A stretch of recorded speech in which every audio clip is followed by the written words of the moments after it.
Live broadcast of Naruto begins with the movie The Death of Naruto. This video is purely for entertainment and does not infringe on copyrights or laws. The rights to the novel and image belong to the original author. We do not claim ownership. Don't like waiting and want to listen to this fanfic in full now? Subscribe to our Patreon, where you'll find the best fanfics. Chapter 1. First ad above. This world is not the main world where the main plot of Naruto is located, so it is normal to have various contradictions in the plot timeline. In the 63rd year of Konoha, a long-term peaceful year, the overall development of Konoha village is thriving. After completing a D-level mission, Team 7 ran into their instructor, Kakashi Hatake, who had not been seen for several days on the way to deliver the mission.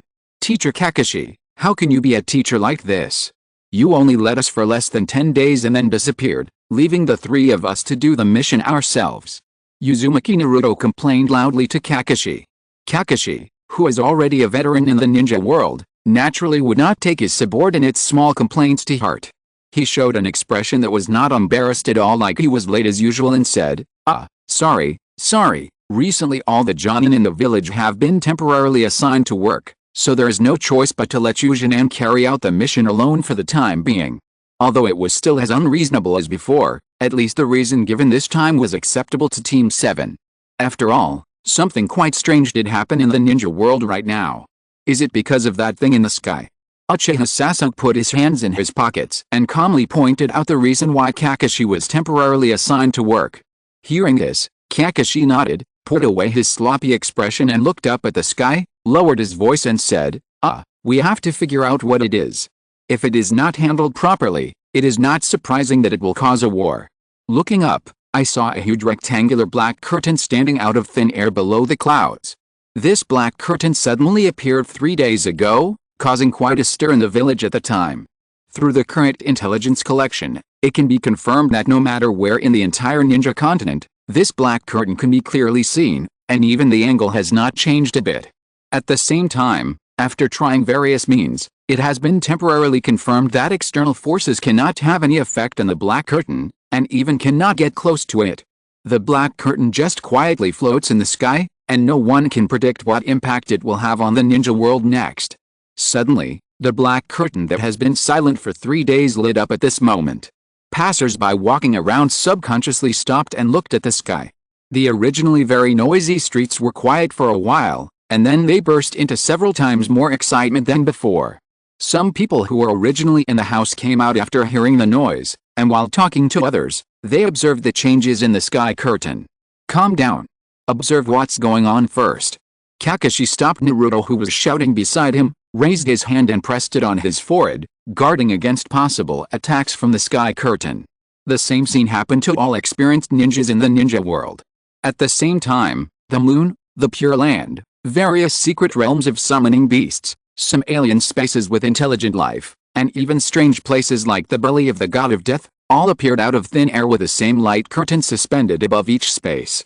In the Pure Land, the six-path sage first looked at the sky above, then moved his eyes to the misty space below, frowning slightly.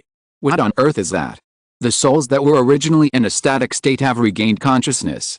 With a trace of worry and confusion, the figure of the six-path sage disappeared on the spot. After the souls in the Pure Land regained consciousness, they questioned their own situation, and the originally lifeless Pure Land suddenly came alive. If it weren't for the fact that the soul itself would gradually dissipate with the passage of time, and that only those who had a certain strength during their lifetime could keep their souls frozen in the Pure Land after death, the noise might have increased by dozens of times. Among the souls still remaining in the Pure Land, the most influential one is undoubtedly Uchiha Madara, who is known as the Shura of the ninja world. Is this the Pure Land? After regaining consciousness, Uchiha Madara figured out his situation in a very short time. He ignored the plans of other souls and disappeared from the spot in a flash.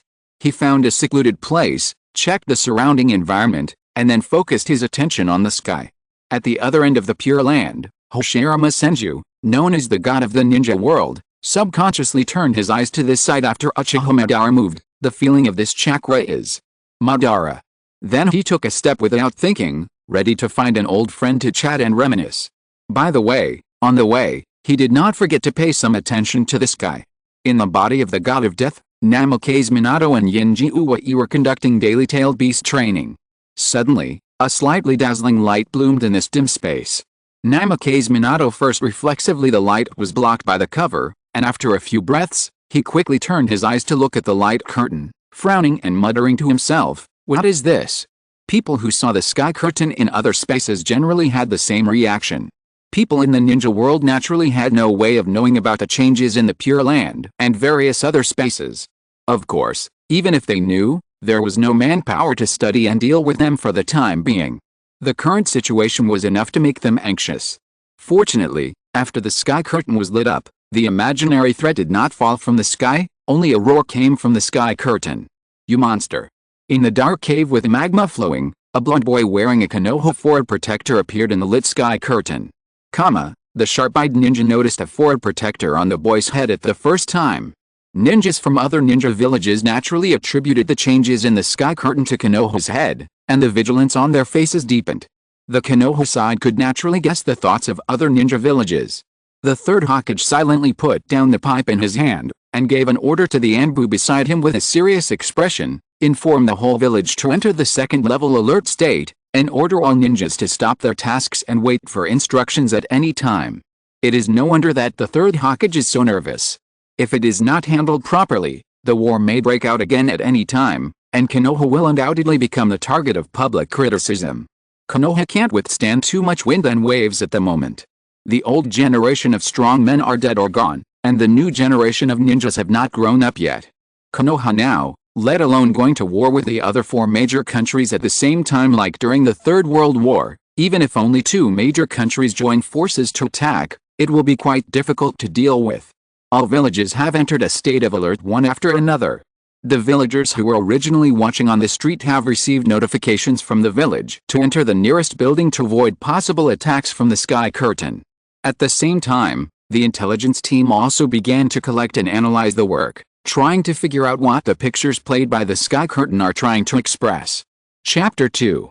The turmoil in the ninja world had no effect on the sky screen, and the screen continued to play. Use clones to deal with you.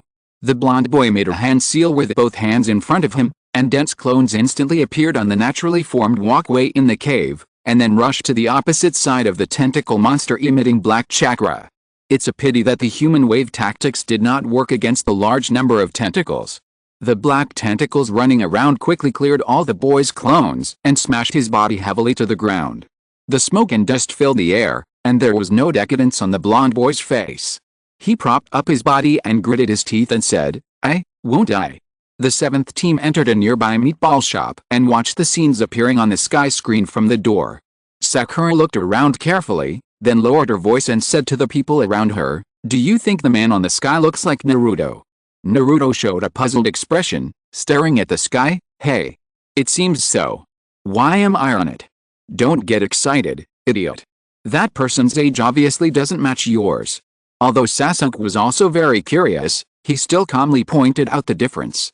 Listening to the discussion of the three people, Kakashi secretly analyzed in his heart, Sasuke is right, but only the age doesn't match. No matter how you look at other aspects, it is exactly the same as Naruto. There are also some people in Konoha village who know Naruto and think that the boy on the sky looks like him, but most of them temporarily suppress their doubts because of their age, and some villagers who extremely hate Naruto attributed the changes in the sky to the so-called conspiracy of the Nine Tails. Namake's Minato and Uzumaki Kushina in the Pure Land felt that the boy on the sky was very friendly. Namake's Minato even roughly guessed the boy's identity based on his hair color and eye color. The blonde boy moved left and right in midair, holding a kunai and quickly approaching the tentacle monster. After destroying several tentacles, his eyes involuntarily looked at a place in the magma that was emitting purple light and shaped like an eye. The next second, accompanied by a sound of flesh tearing, the blonde boy showed a look of doubt. His pupils shrank as he looked at the black tentacles in his sight, and a few drops of bright red blood fell on his face. The scene turned, and a tentacle directly penetrated the boy's body from the middle of his back and held him up in midair. After holding on for a few seconds, the boy lost his strength and his limbs fell down. The girl with long beige hair knelt on the ground and took in the whole scene, shouting the boy's name with a sad face. Naruto.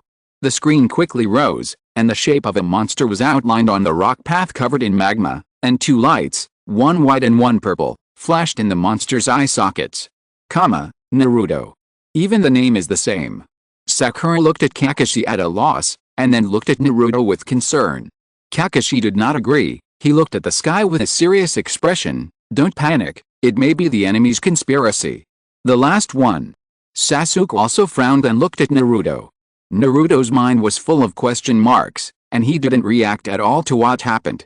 He just stared blankly at the person in the sky who looked exactly like him and was also called Naruto, being killed by an unknown monster. In the land of Jiraiya, who was traveling here to collect writing materials, asked himself uncertainly after hearing a familiar name, Naruto. Is it Minato's child?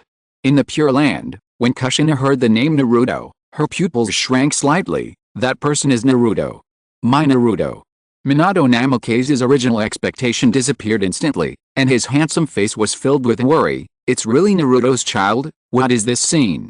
In the land of demons, the current shrine maiden Shin tilted her head and showed a puzzled expression when she saw the girl with long beige hair flashing across the sky.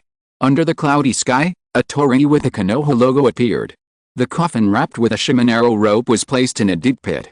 The girl with short pink hair could not hide her sorrow. She, the thick-browed boy and the white-eyed boy in white clothes who were crying beside her, watched the coffin being buried silently. Then the tombstone with the words Uzumaki Naruto engraved on it appeared in the picture. Uzumaki. Naruto. Sakura opened her mouth and looked at the name clearly displayed on the sky. This was a sure thing. In addition, the pink-haired girl who appeared in the sky was a few years older than herself, and she didn't know why she became short-haired, but the family emblem and the face she saw every morning made Sakura draw a conclusion in her mind. Sasuke also had a similar idea. He swallowed his saliva first, then turned his eyes away from the sky and looked at Kakashi, and said uncertainly, is this a future image? What? Why is my name on it? Only Naruto hadn't reacted yet, and shouted at the sky. Kakashi looked back at Sasuke, and shook his head after a moment of silence. Although this possibility cannot be ruled out, it is too early to draw such a conclusion now. After all, the future image broadcast directly to the entire ninja world is too shocking, which is more unbelievable than the attack from an unknown enemy. On the third team, several people who were doing daily training stopped their actions one after another. Xiaoli raised his hand to his eyebrows, and after repeated confirmation, he said, it's me and Niji. Tenten looked at Niji. What's going on? Niji opened his Byakugan but couldn't see anything. He shook his head and said, wait for Teacher Kai to come and ask him, and see if there is any notice in the village.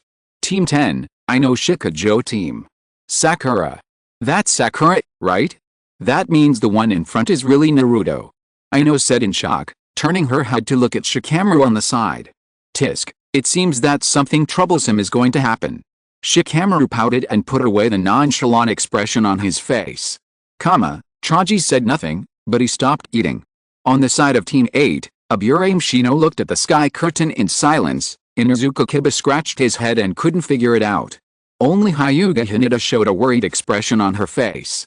She was also one of the first people to recognize that it was Naruto on the sky curtain. Naruto-kun.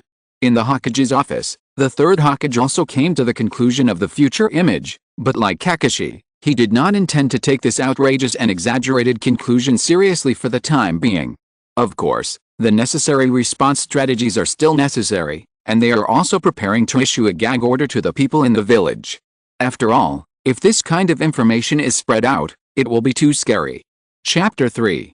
A perceptive ninja who was on a mission outside, watching the scenes flashing on the sky, subconsciously released chakra in the direction of the sky to perceive, while muttering in his heart, what are these pictures? I never thought that this thought would appear above the sky in the form of a barrage. Followed by a series of text barrages, it also appeared on the sky. There are words on the sky curtain, so you can send messages on the sky curtain. What the hell is this thing? Do you still need to think about it? This must be a conspiracy of Konoha. Didn't you see those people wearing Konoha Ford protectors? Bullshit. This thing has nothing to do with our Konoha. This is definitely a frame-up. It's definitely fake. Hiruno Sakura and Uzumaki Naruto just graduated this year. Their ages don't match at all. Hinata Niji and Rock Lee also graduated last year, and their ages don't match when they appeared on the sky curtain. Shut up. Don't leak the village's information casually. Oh. I seem to have seen something incredible. I mean, the people who appear on the sky dome do exist in Konoha? And they are all Shinan who have just graduated for less than 2 years. Does anyone know the average age of Konoha's Shinan graduates this year? 12 years old. Look at the people on the Sky Dome, they should be 15 or 16 years old. Could this be an image of the future? How is it possible? This must be Konoha's conspiracy. It's so funny. If it's Konoha's conspiracy, why put it on the Sky Dome for everyone in the ninja world to know? In my opinion, it must be aliens. Only aliens can master this kind of technology that we can't interfere with at all. The third Hokage rubbed his forehead with a headache and ordered his subordinates to quickly ask Kakashi and Kai to bring their respective teams over. At this time, the door of the office was pushed open without knocking. The third Hokage turned around, and it was not surprising that it was his old classmate Danzo Shimura. Danzo came in without any greetings and said directly to the third Hokage, "Hirozen, you also saw the thing in the sky. Whether it is broadcasting images from the future or not, Konoha will definitely become the focus of the entire ninja world. For the safety of the village, leave the Nine Tails to me." The third Hokage knew what Danzo wanted to say before he opened his mouth. It was not the first time he had thought of taking the Nine Tails in these years, but he rejected this proposal every time. Because he knew where the route was, the third Hokage would never hand Naruto over to Danzo. After the other party finished the above words in one breath, the third Hokage responded calmly, "I will not hand Naruto over to you, Danzo. The route is not suitable for training him. As for the safety issue you mentioned, I will let Kakashi pay more attention to Naruto during this period." Danzo was also not surprised by the third Hokage's answer. He kept a zombie face and said, "Aren't you afraid of accidents?" Hearing this, the third Hokage waved his hand, "It's too early to say this now. At least watch all the content played on the sky screen before discussing this matter. I hope you don't regret it, Hirozen." Danzo left the office after saying this, as if he had come out to show his presence on purpose. Not caring about Danzo's arrogant performance, the third Hokage stared at the sky screen because a familiar figure appeared on it. The blonde woman in green clothes with the word gambling printed on her back looked out the window expressionlessly. Is it fate? As this thought came out, the screen changed. Wow. Beautiful lady. Does anyone know this person? This is Tsunade from the Three Ninjas, the granddaughter of the first Hokage. It's so funny. She's a beauty. Do you know how old she is? Look, she's from Konoha again, and she's saying it's not Konoha's conspiracy. Tsunade. The messy comments didn't have any effect on the person involved, because Tsunade was dumbfounded when she saw herself appear. Tsunade put down the bottle and frowned. What happened? I don't remember this happening. Holding Tunton, Shizune guessed, could it be the same as what those comments say, that this is a picture of the future? Tsunade shook her head, clueless. Let's wait and see. In the Pure Land, Hoshirama Senju, who was still on his way, couldn't help but send a comment after seeing Tsunade appear. Seeing no one responded, he didn't care. He walked forward and said with emotion, "Tsunade has grown up too, it's so big." At the same time, Uzumaki Mido, Naoki, and Kato Dan, who are closely related to Tsunade, were also surprised by Tsunade's appearance. They stopped their actions and paid attention to the development of the sky. In the deep canyon, 5 figures stood quietly on a cliff. The leader was a middle-aged man in black clothes and long black hair. The other 4 were wearing white long clothes. Together with the man in black, they looked at a temple-like building under the cliff. At this time, the leading man said in a hoarse voice, "It's finally time. The dark medical ninjutsu developed for tonight must use this power to awaken the ghosts and unify the world." Wow. Unify the world. Ghosts? It can't be that thing. What the hell? Does anyone know what this ghost is? This matter should be a secret among the several major countries that know about it. You can ask the senior officials in your village to see if they know about it. In the land of ghosts, after hearing the word, the current shrine maiden Shian was shocked. The attendant, Zuho, also understood the duties of the shrine maiden.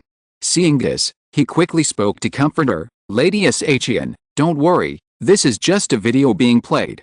Shian was a little doubtful, but those people said that this is a video of the future, and the person who appeared in front seems to be me when I grow up. Doesn't this mean that they will appear again soon? Zuho responded in a calm tone as usual, "Let's not talk about whether it is true or not, but even if it is true, then we can get information about that from it, and with the power of Lady Shian, we will definitely be able to seal the again."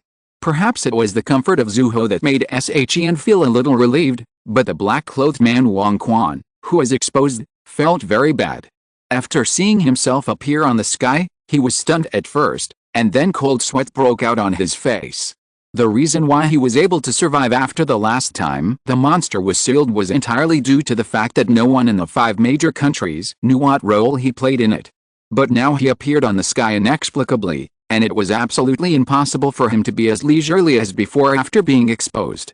After thinking this through, Wang Quan quickly packed his luggage and prepared to escape from the village where he was currently living in seclusion. Chapter 4.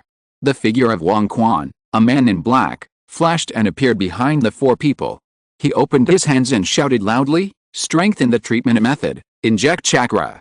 Instantly, several black tentacles stretched out from the ground and connected to the back of the necks of the 4 people in front. With a burst of purple chakra, Wang Quan retracted the tentacles. The treatment is over. The 4 people who were injected with chakra jumped suddenly and rushed towards the temple under the cliff.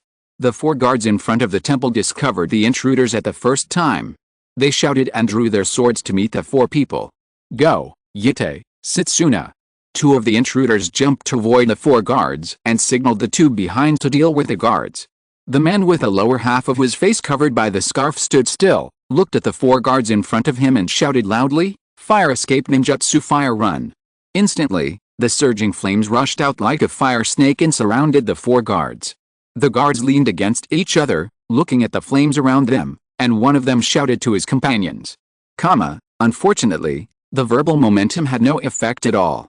The last of the invaders jumped high and waved his arm heavily at the guards surrounded below. Wind-style ninjutsu, wind. 3 tornadoes came fiercely, combining with the blazing flames on the ground to form a huge fire tornado, which instantly swallowed up the 4 guards. After dealing with the guards, the 4 of them, together with Wang Quan, stood in front of the temple. Pushing the door open, Wang Quan walked into the temple and said with emotion, "This moment has finally arrived." He looked straight ahead and ordered the 4 people behind him, "Wait for me here. Ahead is the gap between this world and that world. Only I, who have the name Wang Quan, can enter." "Huh? What's the matter with this strange authentication mechanism? Only those named Wang Quan can enter. So can I change my name and enter as well? What does that world mean? Judging from the name Wang Quan, it should be that, the world after death or something like that. Can the world after death be like this? In the past, then I will change my name now. Can I see my dead father? Don't be naive, this kind of thing is impossible. Maybe this Wang Quan has mastered some special ninjutsu." In the Pure Land, Uchiha Madara, who had been looking at the sky with cold eyes, raised his eyebrows slightly. "The world after death is not the Pure Land, and there is a direct passage to the ninja world in this place?" Although the resurrection plan has been arranged, if possible, Uchiha Madara would rather rely on his own strength to return to the ninja world. Anyway, there is nothing to do at the moment, so he can kill time while looking at the sky and studying ways to return to the ninja world. Wang Quan walked into the temple alone, and went down the stairs. He came to an underground space filled with fog. In the middle of the space, a transparent beam of light enveloped a stone door with a large number of talismans on it. It feels like some kind of sealing technique. Does anyone know it? I've never seen this technique before. Wang Quan walked through the light column and came to the door. He looked at the seal on the door and muttered to himself, wait for me, Wulian." Wang Quan stretched out a hand towards the door and recited a meaningless spell.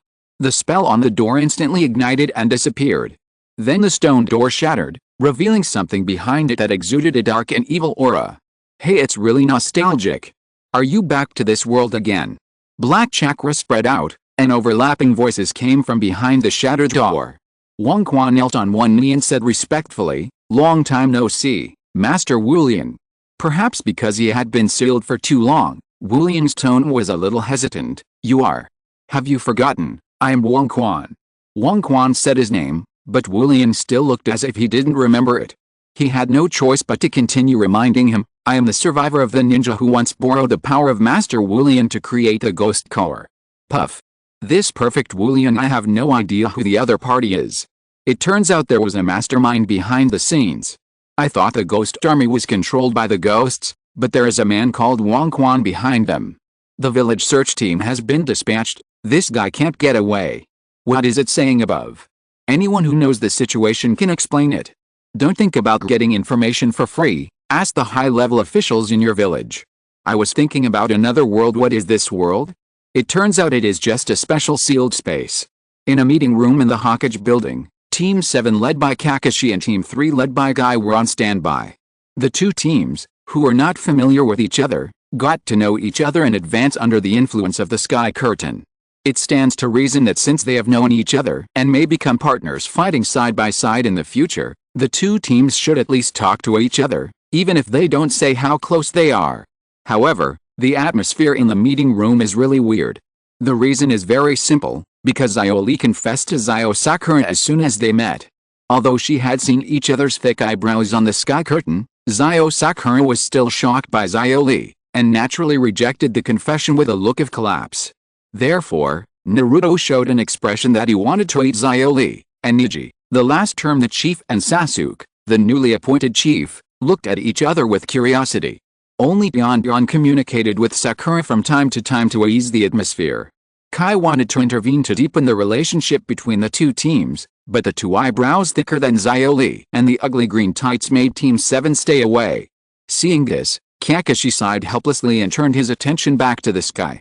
"Why call me?" Wu Yang asked Wang Quan's purpose, and it was unknown whether it remembered who the other party was. Wang Quan did not have the slightest wariness of Wu Yang, and spoke out his purpose. "The stars have been reincarnated, and now is the time for us to join forces again to create a Millennium Kingdom." However, Wu Yang's current state is obviously not good. Even the soul sealed here is just a soul, so he asked Wang Quan, "But where is my body? If it is just a soul, I will disappear in a short time. Please use my body. Use the dark medical technology to implant the soul of the mage into my body," Wang Quan said as he unbuttoned his clothes, and then took out a scalpel from the inside of his clothes. "The operation begins." Before he finished speaking, Wang Quan used a scalpel to cut open his chest, revealing a dark structure in his body that was similar to the sealed space of the mage. Hiss. "What the hell is this Wang Quan? Doesn't he have any internal organs in his body? Is this guy really a human? Dark medical ninjutsu?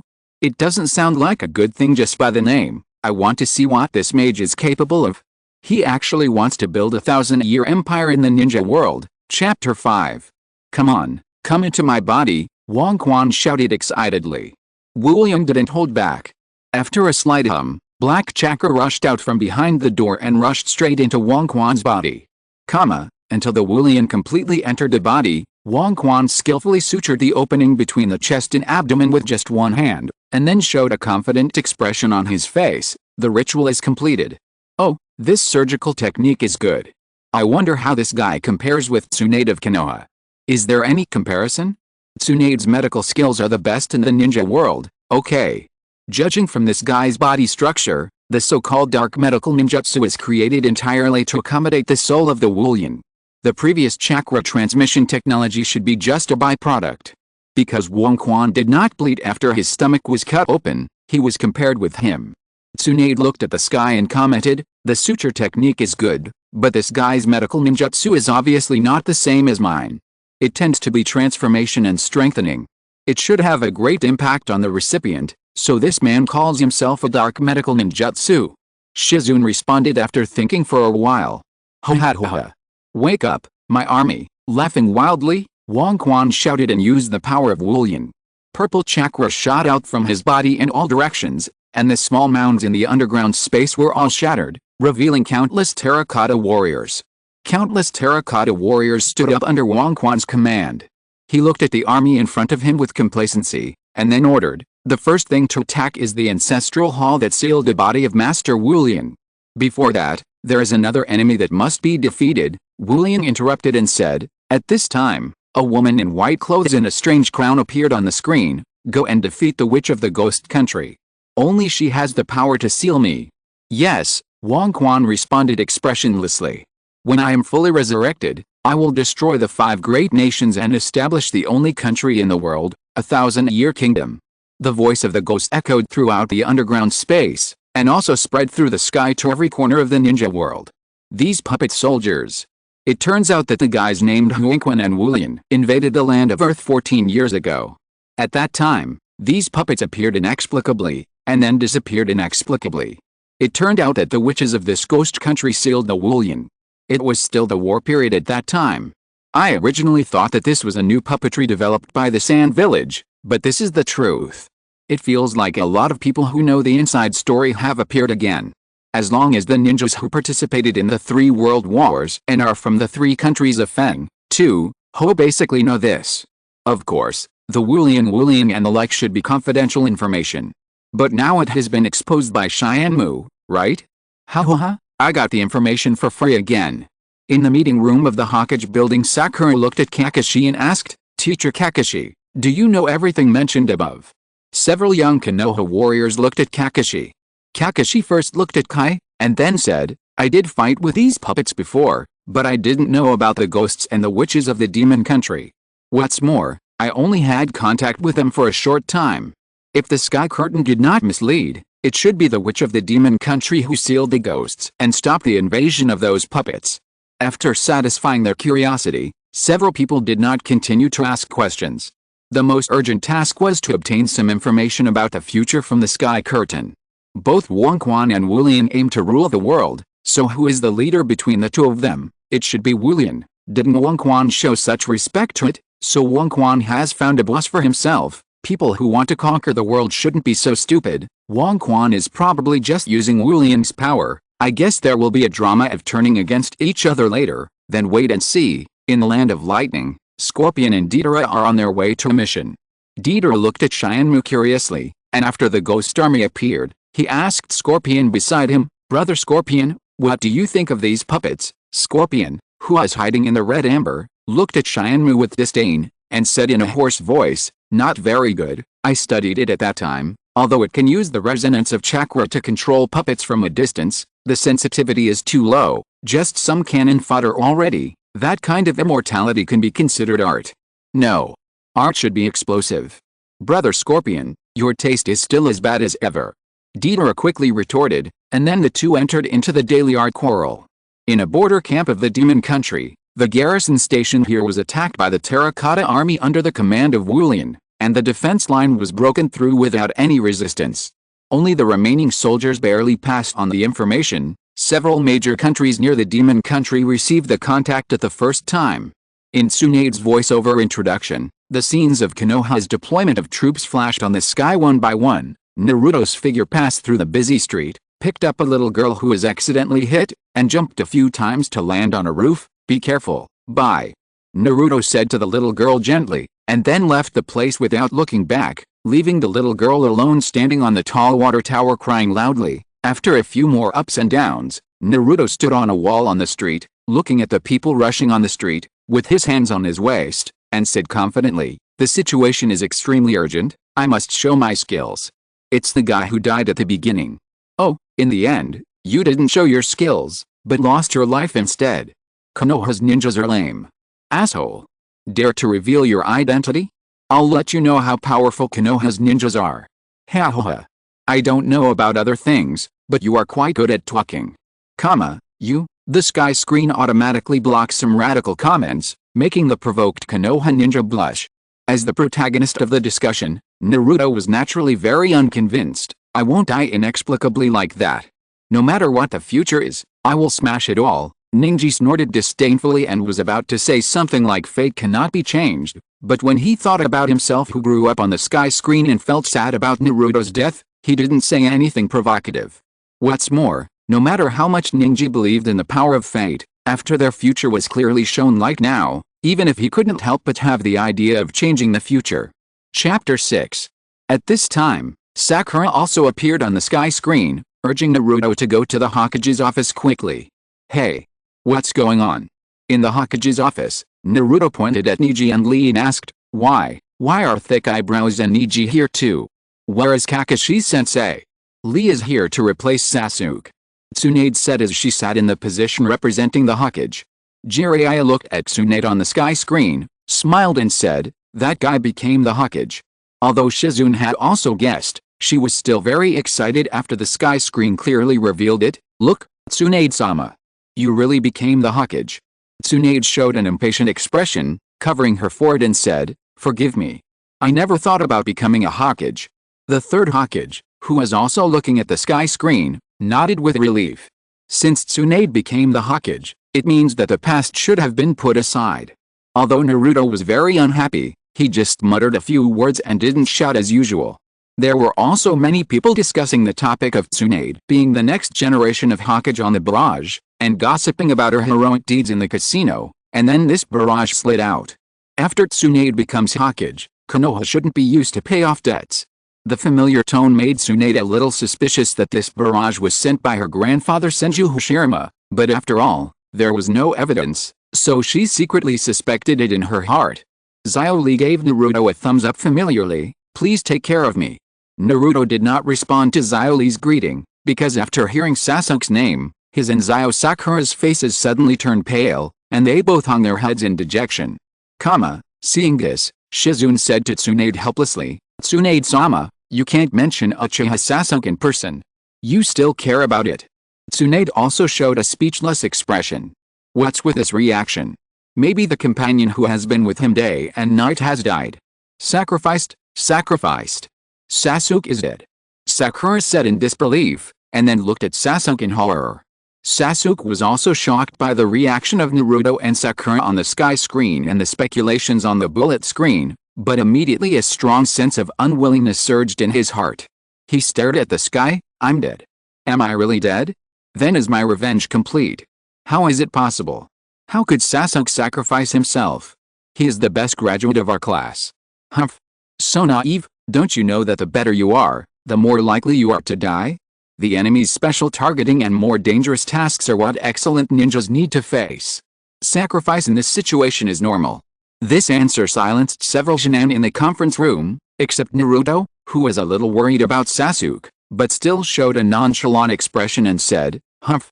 I don't believe this kind of thing. Neither me nor Sasuke will die. If Sasuke can't do it, let Naruto save him." Naruto's words were quite self-centered, but Sasuke still calmed down. He would not allow his future to be determined like this. "Don't talk big, the last one. I don't need to be saved by someone weaker than me." "What did you say?" Naruto went crazy in an instant, and Kakashi pressed his head to make him sit down again. Uchiha Itachi, who was taking a break, also noticed these contents. Although he was a little worried about Sasuke's safety, his face was calm and he looked at the sky without any expression. After feeling depressed for a while, Naruto immediately came back to his senses and asked Tsunade loudly, "What about Neji?" He replaced Kakashi. Kakashi and Kai joined the attacking force and have already set off to the front line. Neji will temporarily take over as the captain of Team 7. Tsunade made arrangements for Team 7 in an orderly manner. The Hokage has such a good temper.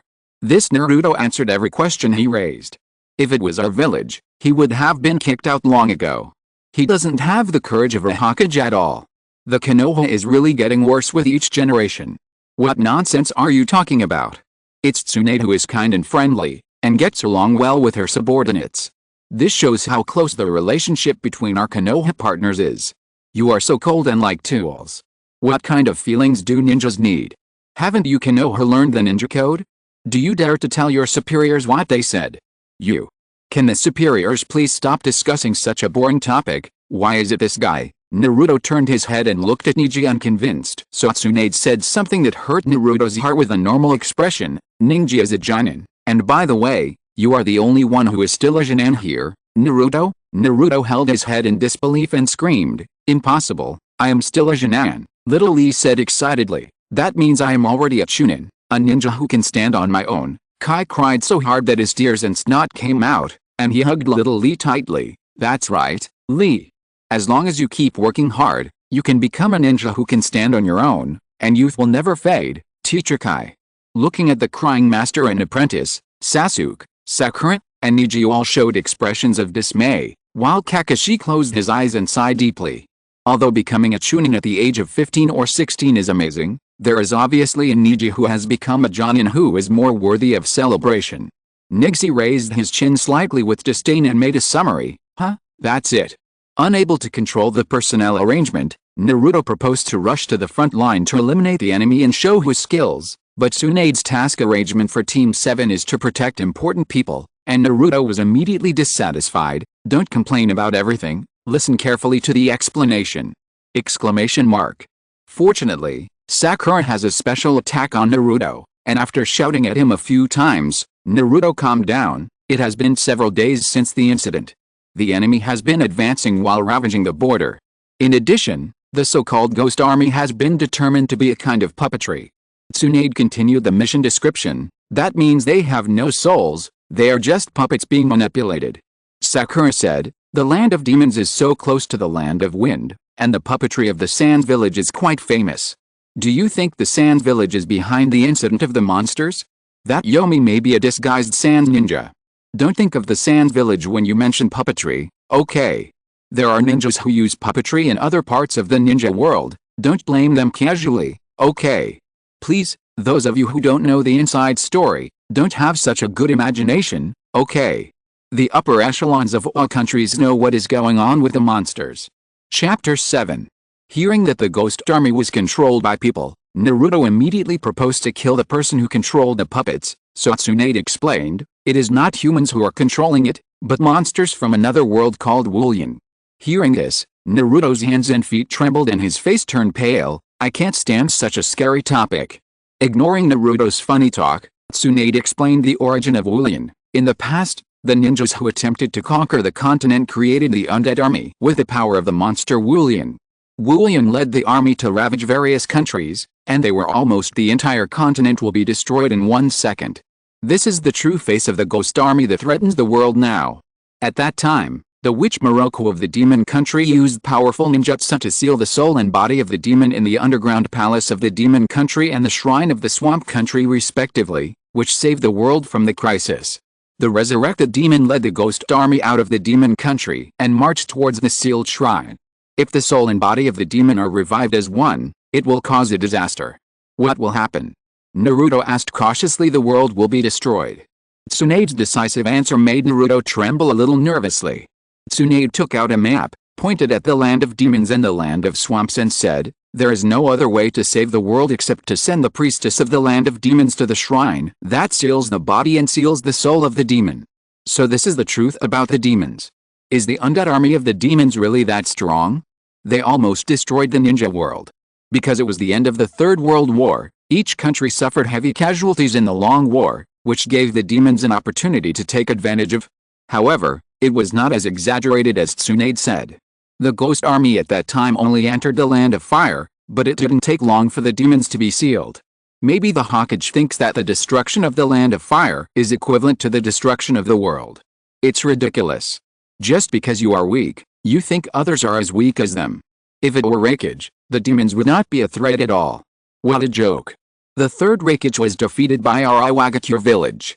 Only Artsukage can handle an opponent like Wullion. Great. Then we in the Karigakure village will watch you fight to the death on the shore, and then easily reap the entire ninja world in the end. Okay, stop bragging. If you keep bragging, even Konoha's Jinan can kill Wullion. Haha, everyone can destroy the puppet. It's on the sky. Sakura was frightened by this description about Wullion. When she thought that she might have to deal with such an enemy in the future, she seemed quite unconfident without any experience. She murmured, destroy the world? Will I encounter such an enemy in the future? Not everyone has a strong psychological quality to become an excellent ninja all of a sudden. Growth is often linked to one's own experience, and Sakura, who just graduated, has too little experience. However, since Sakura can become a chunin at the age of 15 or 16, it means that she has the potential to become an excellent ninja. Kakashi thought of this and did not speak to comfort her. Anyway, learning to regulate one's emotions is also one of the compulsory courses for ninjas, so just treat it as early practice. Listen carefully, the purpose of this mission is to protect the important person. Sakura must stay with the important person at all times. In front of the gate of Konoha village, Neji assigned tasks to the 3 members of the team. If something happens to the important person, emergency medical treatment can be provided immediately. Kakashi touched his chin and said, medical ninja is also a good development direction. Sakura calmed down her emotions that had been ups and downs since just now, and asked curiously, Teacher Kakashi, do you think I am suitable to be a medical ninja? Kakashi nodded. Medical ninjutsu requires extremely excellent chakra control.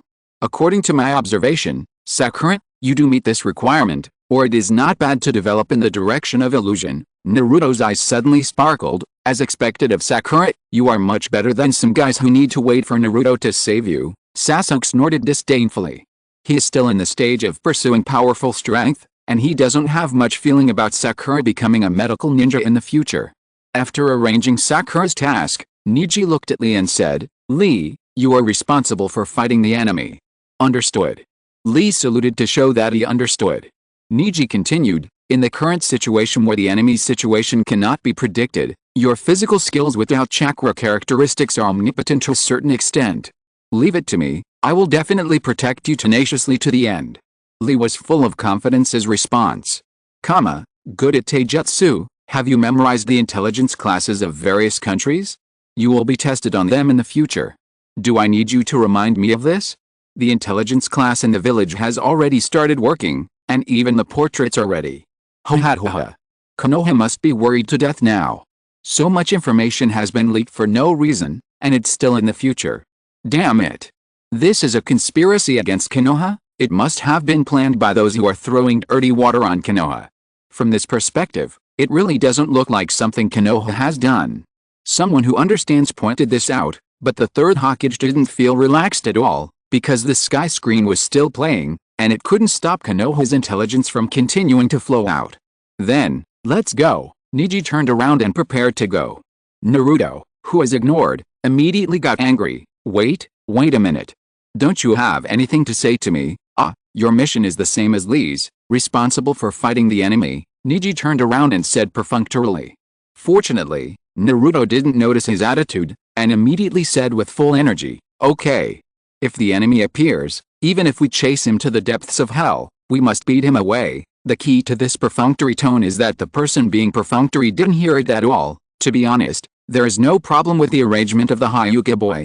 The Chunin who can take charge will be assigned tasks alone, and the Shanan will help out. Does Naruto have ADHD? He is too energetic. Looking at the explanation on the barrage, Naruto immediately looked at Neji with an unhappy face. This guy, after coming in, he glanced at me, and then glared at each other with Sasuke. The two are really the same arrogant. Neji, who was being stared at by Naruto, did not feel uncomfortable at all. He continued to watch his performance on the sky screen without moving. If you're listening to this novel on a channel other than Fanfic World, it means they downloaded and uploaded it without effort. We cordially invite you to visit our channel, Mundo Fanfic Novelis. There you'll find the original version of this story, and you can explore many other novels of various genres. We're waiting for you to immerse yourself in a world of incredible novels. Chapter 8. Seeing Naruto's performance, Neji frowned slightly. You have only grown taller, but your heart is still the same as it was 2.5 years ago. What? This time even Naruto could sense the other party's emotions.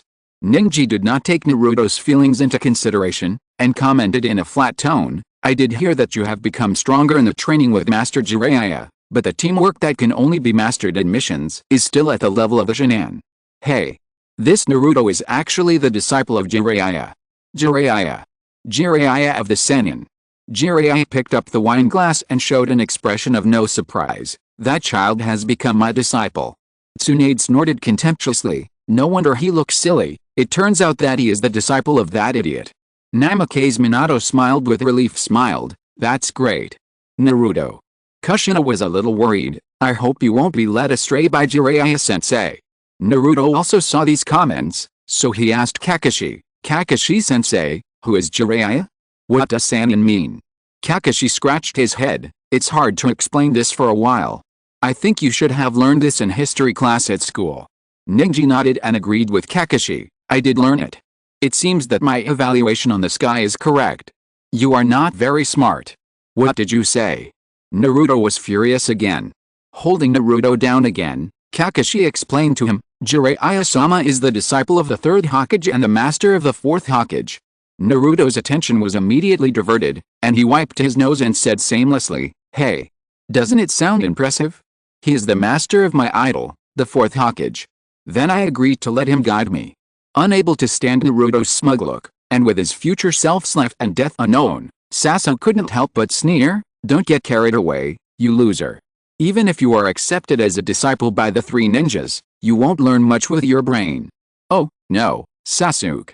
Do you want to fight? After criticizing Naruto, Neji emphasized to the team members again, Listen carefully, don't forget that our mission is only to protect the important people, And we can't leave the important people. Ninja is the team leader, right? Yes, let's work together with a Konoha-style team spirit. Sakura and Lee said to Naruto respectively. Yes, yes, Naruto grinned and responded nonchalantly. Sakura, who couldn't stand it, grabbed his ear and said angrily, "Answer only once." Naruto screamed and admitted his mistakes. Seeing this, the leader Neji sighed helplessly. The atmosphere between these two people, how should I put it? It feels much closer than ordinary teammates. Are they a couple? It seems like I saw my mother complaining about my father throwing socks everywhere. This Hyuga boy looks so helpless. There is such a young man in the team, although he is a jonin. He is only 15 or 16 years old after all. It is difficult for him to arrange everything like those veteran jonin. Seeing the content of these comments, Naruto was about to show a smug expression, and Sakura beside him suddenly screamed, "No! Why do you want to involve me and Naruto? What are those people talking about?" Naruto instantly became dejected, and his whole demeanor faded. "Sakura, that's too much?" On the 10th team, Ino looked at the sky with a smirk. That broad-forehead guy must be very mad now. Just pair him with Naruto, then Sasuke will be mine. Ha ha ha ha. Shikamaru stared with dead fish eyes and said, "Women are really troublesome." On the 8th team, Hinata held her hands in front of her chest and pointed her two index fingers at each other. "Naruto-kun." Seeing this, the guiding jounin Yuhikirani felt a little helpless and gently patted Hinata's shoulder. "Is it really okay?" The scene returned to the Hokage's office, and Shizune asked Tsunade. Tsunade misunderstood and thought she was worried about the progress of the mission, so she explained casually, "Ninji, who has the Byakugan, is good at collecting intelligence. As a jonin, with his calm judgment, he is very suitable for protection work. He can be said to be the best candidate to protect important people." "No, I'm not worried about Neji, Rock Lee and Sakura." Shizune directly ruled out 3 candidates, and Tsunade knew what she was worried about, Naruto. He failed the guarding course, even if it is training with Master Jiraiya, and that only improves one's personal abilities. Shizune said the reason for her worries. Tsunade has a different view. There are things that cannot be learned in training. No matter what the situation, he never gives up easily. His tenacity is a very rare ability. This mission, no matter how big the obstacles are, must succeed. It's so funny. It seems that Naruto's unreliability is well known. You can't say that. After all, he is Jiraiya's disciple. Didn't the Hokage assistant say that at least his combat power is still good? The Hokage also trusts Naruto. I feel that it's not just because of Jiraiya. Since the mission was arranged, the suitability of the executor must have been considered. Don't take the job of the Hokage lightly. In the end, he was killed by that monster. It's meaningless if you say that. Naruto no longer felt anything about such comments, but after Minato Namikaze and Kushina saw the relevant content, their worries deepened.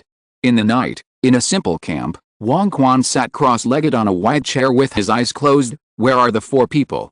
Accompanying his order, the 4 people who had appeared before knelt on one knee in front of the seat, already waiting in front of the emperor. Now set off to the country of demons and kill the priestess who inherited the sealing technique. Wang Quan arranged the tasks assigned by Wu Lian before, raised his left hand, and 4 ugly snake-like tentacle monsters sprang out of his sleeves and drilled into the body of the man headed by the 4 people. "Take this, you are the only one who can control this, go." After speaking, Wang Quan's body fell to the side and supported the armrest, and said with a somewhat listless expression, "Hurry up." It is clear that even his specially prepared body cannot resist the erosion of the ghost soul. Is Wang Quan fighting on 2 fronts? On one hand, he invades various countries, and on the other hand, he sends his men to destroy the witch of the ghost country. I said that this guy and the ghost are not of the same mind. If I were a ghost, I would first destroy the witch who conceal me, instead of rushing to conquer the world. Chapter 9. The Temple of the Ghost Country, where the Shrine Maiden is located. The Shrine Maiden's attendant, Zuho, is patrolling the temple. He walks up to a dozing guard and persuades him to go back to the dormitory to rest.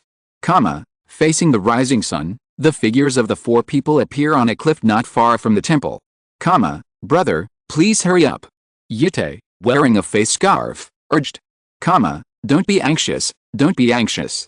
The leader who was given snake-like tentacles by Huinquan came over unhurriedly, and the 3 tentacles extending from his body went straight into the bodies of the other 3 people to strengthen them.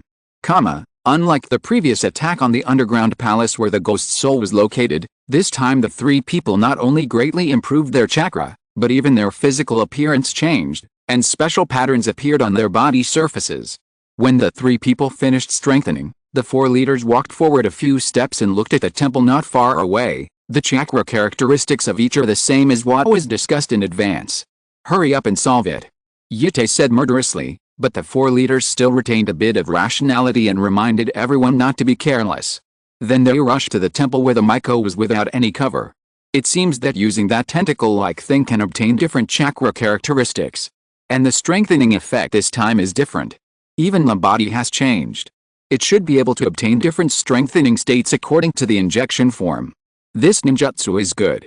In this way, there is no need to worry about the nature of chakra in the future. Even the fighting style of Chunin and Jinan will become more comprehensive. How can it be so convenient, and it is not based on the strength that you have practiced hard? It's easy to fail at a critical moment. Let's take a look.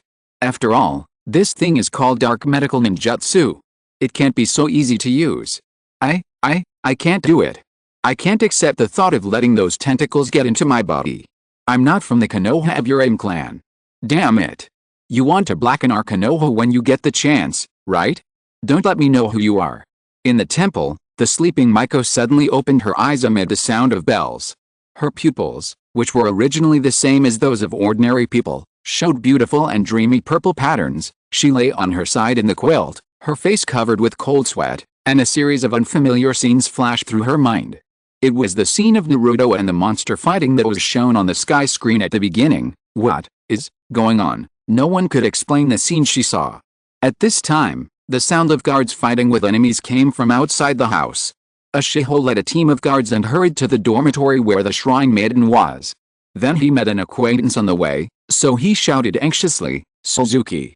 Suzuki, wait, don't go!" Suzuki, who was called, obviously realized something, but his steps did not slow down at all. Lady Shin has predicted it. It doesn't matter, if I can sacrifice my life for the shrine maiden, it's just what I want. What do you mean? Does it mean that the shrine maiden named Shin has the ability to predict the future? Based on the picture just now, it should be this meaning. So the first picture of the sky curtain is what she predicted. Is this prediction accurate? Can Naruto still be saved? According to as far as I know, it's quite accurate. So this sky screen that plays future images is actually made by the witch of the demon country. That's impossible. Although the future images played by the sky screen are a bit similar to the witch's prediction, the content is too detailed. And don't forget that when the sky screen first appeared, all the major ninja villages tried to explore it, but they couldn't even get close. I don't believe that a small country of demons has such a technology that the whole ninja world can't match.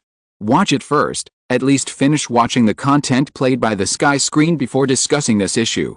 Prediction. The appearance of this word made everyone in the conference room perk up, especially Naruto, whose death was predicted. Sakura also felt that the situation was a bit serious, and asked Kakashi, "What do you think, Mr. Kakashi? Is it true that the prediction will come true as those people said?" Kakashi frowned, and after a moment of silence, he replied, "I don't know much about this, but I can ask the Hokage to check the intelligence of the last battle with the monsters. Anyway, don't worry for the time being." Hearing Kakashi's answer, the others stopped asking. Naruto, after a moment of silence, once again showed an indifferent attitude, and said with a firm voice, he said in a low voice, "Whether it is the future image or the prediction of the Miko, I absolutely do not believe in such things. I decide my own path. I will never die before becoming the Hokage." Hearing this, Kakashi smiled with relief and rubbed Naruto's head. "Yes, you decide your own future path." When Jiraiya heard the word prediction, he thought of the Great Toad Sage. Although he was also very powerful, he did not think that the Great Toad Sage could predict the future in detail like Shiamu. In Maiboku Mountain, Fukasaku and Shima had similar ideas to Jiraiya. Although they wanted to find the Great Toad Sage immediately to ask clearly, the old guy was sleeping soundly and could not be woken up at all. The four of them eliminated all the guards outside the temple in an instant. At this time, the guards led by a shiho also came to the outside of the shrine maiden's bedroom. "I'm coming in. Lady Shin, there are thieves invading, we need to take shelter quickly, please prepare." As a result, as soon as the group entered the bedroom, The four of them smashed through the ceiling above their heads and rushed in. In an instant, only Ashiho and Suzuki were left in the whole team. Yoshida, who took the lead, easily dealt with the two people, and then looked at the shrine maiden kneeling on the bed and said excitedly, "Here." Without giving her a chance to breathe, several kunai flew straight towards Shion. Ashiho, who was knocked to the ground, was unable to stop them and could only shout Shion's name in grief and anger. Fortunately, there was another person in the house. Suzuki, who was knocked in front of Shion, turned his back to block the incoming kunai, and then said to Ashio with difficulty, "Ashio, Lady Shion is in your hands." What happened in front of her did not cause the eyes of the Miko to fluctuate at all. She looked ahead with lifeless eyes, as if she did not take these people who came to take her life seriously at all. Ignoring the strange emotions of the Miko, the four people faithfully carried out their mission and approached the target step by step. "The Miko's life will be taken by us. Slow down. We won't let you succeed." An impassioned shout suddenly came from behind the four people. The four people turned around and saw a nimble figure approaching quickly. After entering the house, he instantly passed over the four people's heads. It was Naruto who came to protect the Miko. It was a pity that his handsome appearance accidentally stepped on the bamboo curtain after landing, and his feet slipped and fell awkwardly. Just wanted to say this appearance is pretty cool. It's only cool for 3 seconds. Is this guy really Jiraiya's apprentice? He must have learned to peep into women's bathhouses and write pornographic books. Jiraiya scratched his forehead. How rude. "This is all for the sake of completing the work," Naruto said stubbornly. "That's not the case. It must be that the enemy attracted his attention and he accidentally fell." Chapter 10. What's going on? Faced with Naruto's unconventional appearance, even Yoshiyasu, who had acted like a fool from the beginning to the end, was full of questions. One of the four was also quite puzzled. Someone not only didn't hide his aura, but also rushed in yelling, "Is he a high-ranking figure in our group? Look! Even the enemy is complaining. Hoha, he just confused the other side." So that's how it is. This is Naruto's tactic. He wants to infiltrate the other side's high level in this way and win without fighting. Right. Ha, I'm dying of laughter. Konoha's reputation is ruined. Naruto's forward veins bulged, and he shouted at the sky, "I'm not stupid. I just had an accident by accident." Kushina in the Pure Land couldn't help but cover her forehead when she saw Naruto's unreliable scene. "Naruto, although my father and I told you that we hope you will be like Obito, you can't be so reckless." Speaking of Obito, Kushina, who was heading towards Uzumaki Mido, stopped and looked at the wide environment around her. Is Obito also in the Pure Land? Of course, there are still some wise people among the enemies, and they made a direct summary of Naruto's nature, an idiot. The leader of the four also made a timely ridicule, completing the pre-war trash talk segment. Naruto naturally didn't want to be ridiculed like this. Just when he was about to open his mouth to refute, Ashio had already used this time to take the Mako Shion to escape from the secret passage. Seeing this, Naruto seemed to have just remembered his mission. He blocked the entrance of the secret passage and said, "Okay, I won't let you pass through here. Do you think you can stop us by yourself?" The four people obviously didn't take Naruto seriously. It's a pity that they didn't know that the person in front of them could raise an army of thousands of people at any time. "Since I, Uzumaki Naruto, have come here, I won't let you do whatever you want," Naruto said aggressively, and then he formed a seal and released his own proud ninjutsu, multiple shadow clones. The four people rushed out of the dormitory in a hurry, followed by hundreds of identical figures. Fuck. This number of clones, are you serious? I originally thought this guy was just a stupid Jinan, but now it seems that this is a trap set by Konoha. Damn, it's too insidious. Those who think he's stupid are the real ones. This guy is Jiraiya's disciple. Just think about it and you know it can't be that simple. No, don't you see his last name? Uzumaki. Isn't it normal to have such a large amount of chakra? Yes. I just realized that this kid's last name is wrong now. Don't all the Uzumaki clan have red hair? What's so strange about this? One of the parents has blonde hair. It's been a long time since the Uzumaki clan was destroyed. What's so strange about the appearance of a mixed-blood Uzumaki?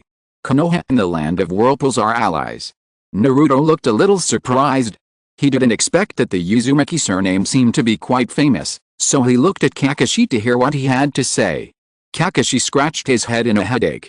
If he talked about it in depth, it would inevitably involve Naruto's life experience, but this part of the content was a highly confidential secret, and he couldn't talk about it casually without the permission of the third Hokage. After thinking about it, Kakashi decided to hand over this troublesome matter to the third Hokage, so he said to Naruto, "This part of the information is more complicated. First watch the content played on the sky screen, and then let the Hokage arrange it and see what information you can learn." Naruto pursed his lips. "It's really not refreshing. This is the first time I see the shadow clone used as a human C tactic. This thing was originally used to spy on intelligence. Who let him have more chakra, but this use is really eye-opening. To release so many shadow clones.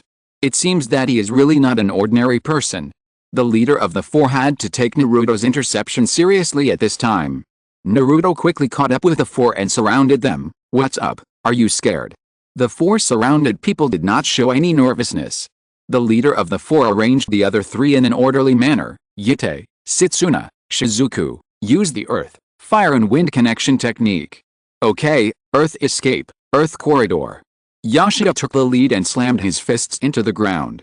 The ground shattered instantly, and a large number of earth mounds rose up to surround Naruto and all his clones, leaving only a circular hole facing the four people. The sound of Naruto and his shadow clones shouting loudly to find an exit came from the cave. Seeing this, the four leaders smiled contemptuously and said to the people around them, "I'll leave this to you. Fire escape, fire escape." Shizuku with orange hair raised one leg and spun on the spot. A ring of fire flew out of the cave with his movements. By the way, don't these guys make hand seals when releasing ninjutsu? Are they dancing? The movements are too weird, aren't they? Whether to make hand seals or not depends on the degree of mastery of the technique. Generally, the training of Jonin will be strengthened in this aspect. Of course, there are also some who make hand seals honestly. Sorry, I'm just a Jonin. I told you not to act without permission, but now you've been hit. Looking at Naruto trapped by the enemy in the sky, Sakura said to him unhappily. But, if I hadn't shown up earlier, wouldn't that Miko be in danger? Naruto was quite good at grasping the key points, but Neji refuted him directly. Everyone's pace is the same. Since you've already shown up there, we should be nearby. Ugh, you're such a nasty guy. Naruto had nothing to say, and turned his head away with a droopy face. Facing the enemy's attack, Naruto dodged it easily with a flying leap, and then turned around and said sarcastically, "What? This is the first time I've seen such a useless fire escape." But he was obviously too happy too early. Outside the cave, Setsuna condensed a hurricane with his hands and hit it violently. Wind escape, divine wind. The wind helped the fire, and the fire escape that was originally just a ring broke out instantly, burning the trapped shadow clone clean in a moment. Not far away, Neji, who was watching the scene with his eyes open, said dissatisfiedly, "Naruto, that guy, disobeyed orders and ended up in a mess." After saying that, he turned his head to look at the temple. The leader of the four people had already killed the Miko through the secret passage. Neji also saw the figure of the Miko by a waterfall. The Miko is near the waterfall deep in the temple. An enemy is approaching. After explaining the current situation, Neji arranged with Sakura and Rock Lee, "I'll go and get rid of that guy, you rescue Naruto, and then come to the waterfall." Understood. 2. Chapter 11.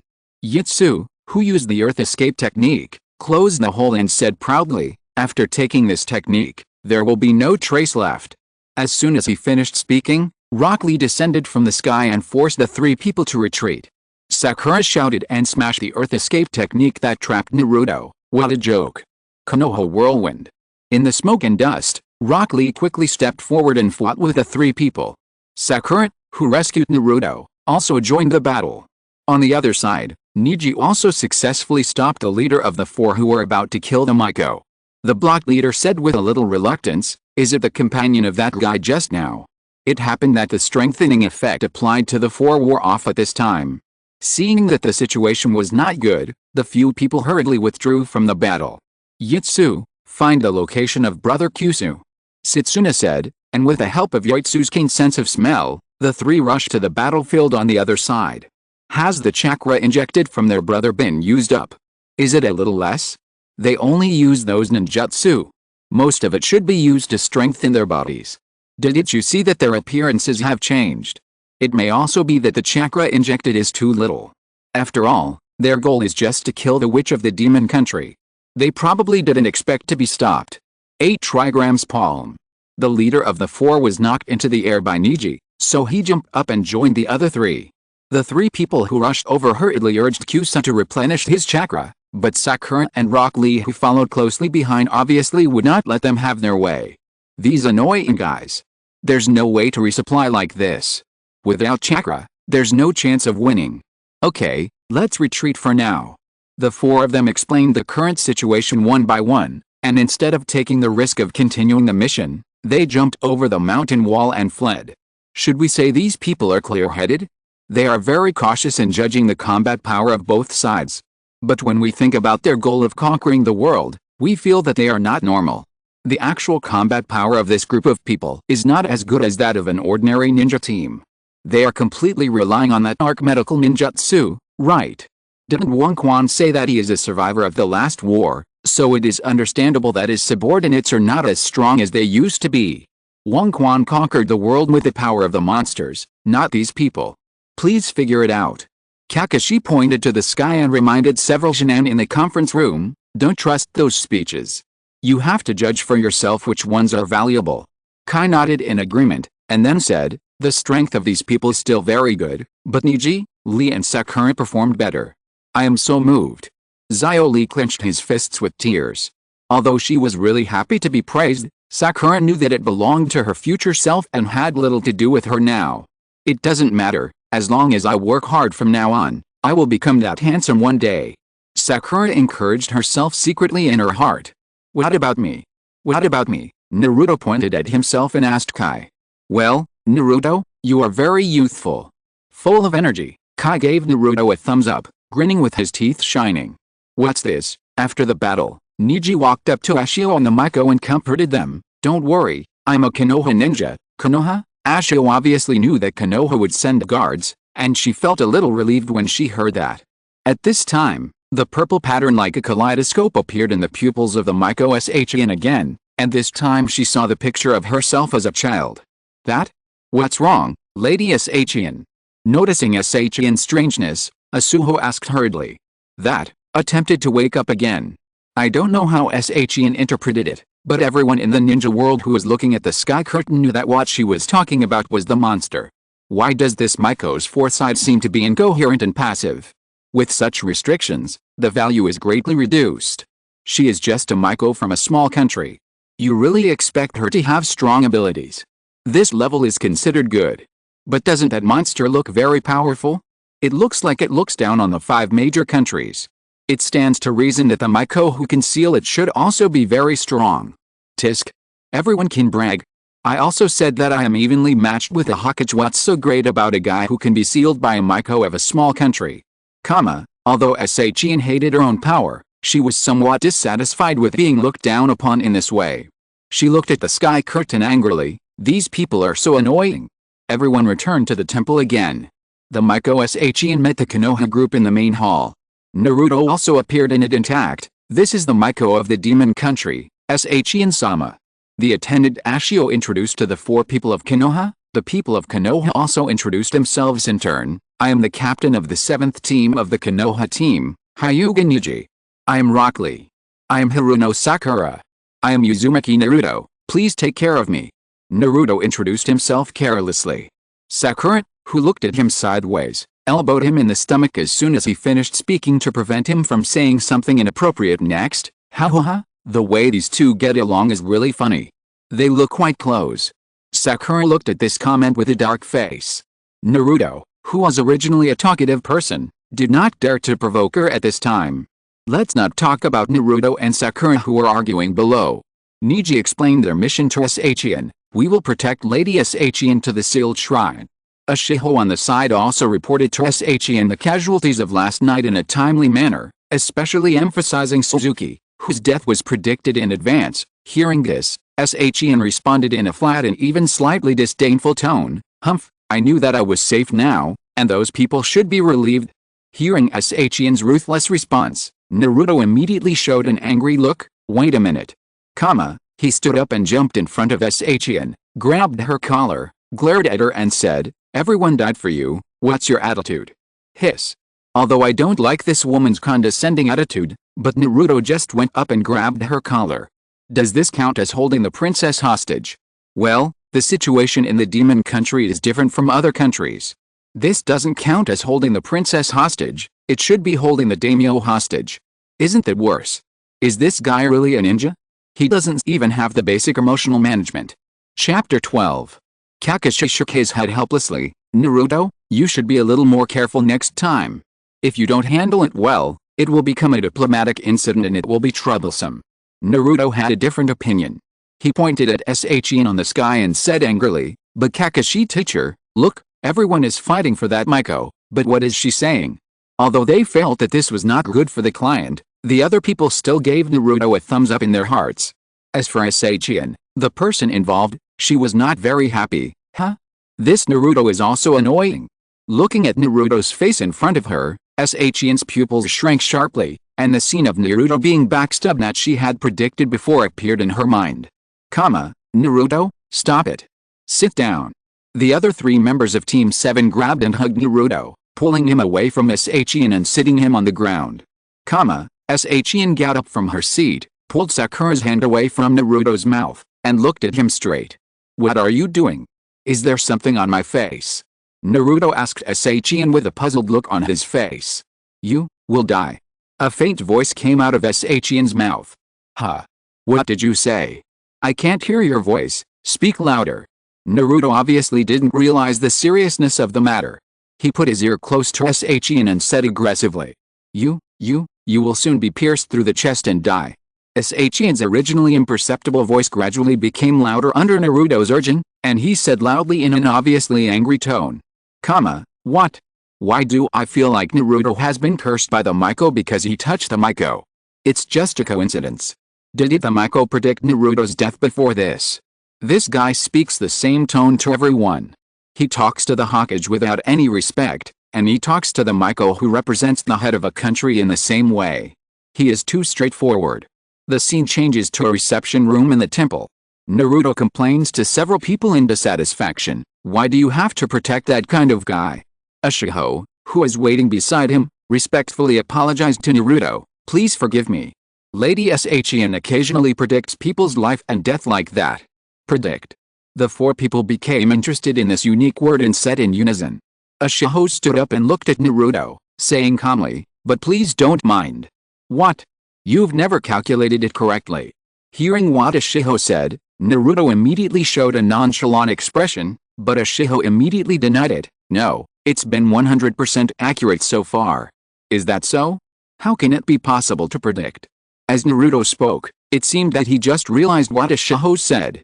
He rushed to Ashiho in a panic and asked, "Does 100% accuracy mean that it will definitely be accurate?" "Yes." Ashiho confirmed it firmly. Hearing what he said, "That means Naruto is dead, right?" "Not necessarily. Although someone revealed that the Miko's predictions are very accurate, no one knows to what extent.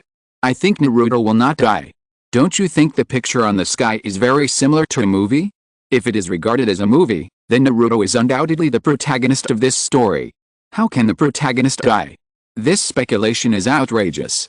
Could it be that Konoha developed a sky that the entire ninja world cannot interfere with just to show a movie? What's the point? I feel that the possibility of future images is more likely. If you are interested, you can go to Konoha now to see the people who appeared on the sky and see if they look like the sky. It makes sense. Just go to Konoha and see if you can find the people who appeared on the sky. If I contact them in person, I might be able to get more information. Damn, I know what these images are. They must be Konoha's advertisements. Yes. The people who appeared on the sky screen are now known to the entire ninja world, so how many people will go to Konoha to entrust tasks next? Oh my god. It's true when I think about it. Why is it not our village's content that is being broadcasted? Are you sure? Let's put the task entrustment aside for now.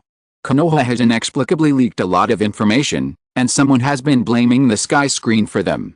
If your village wants it, I don't think Konoha will mind.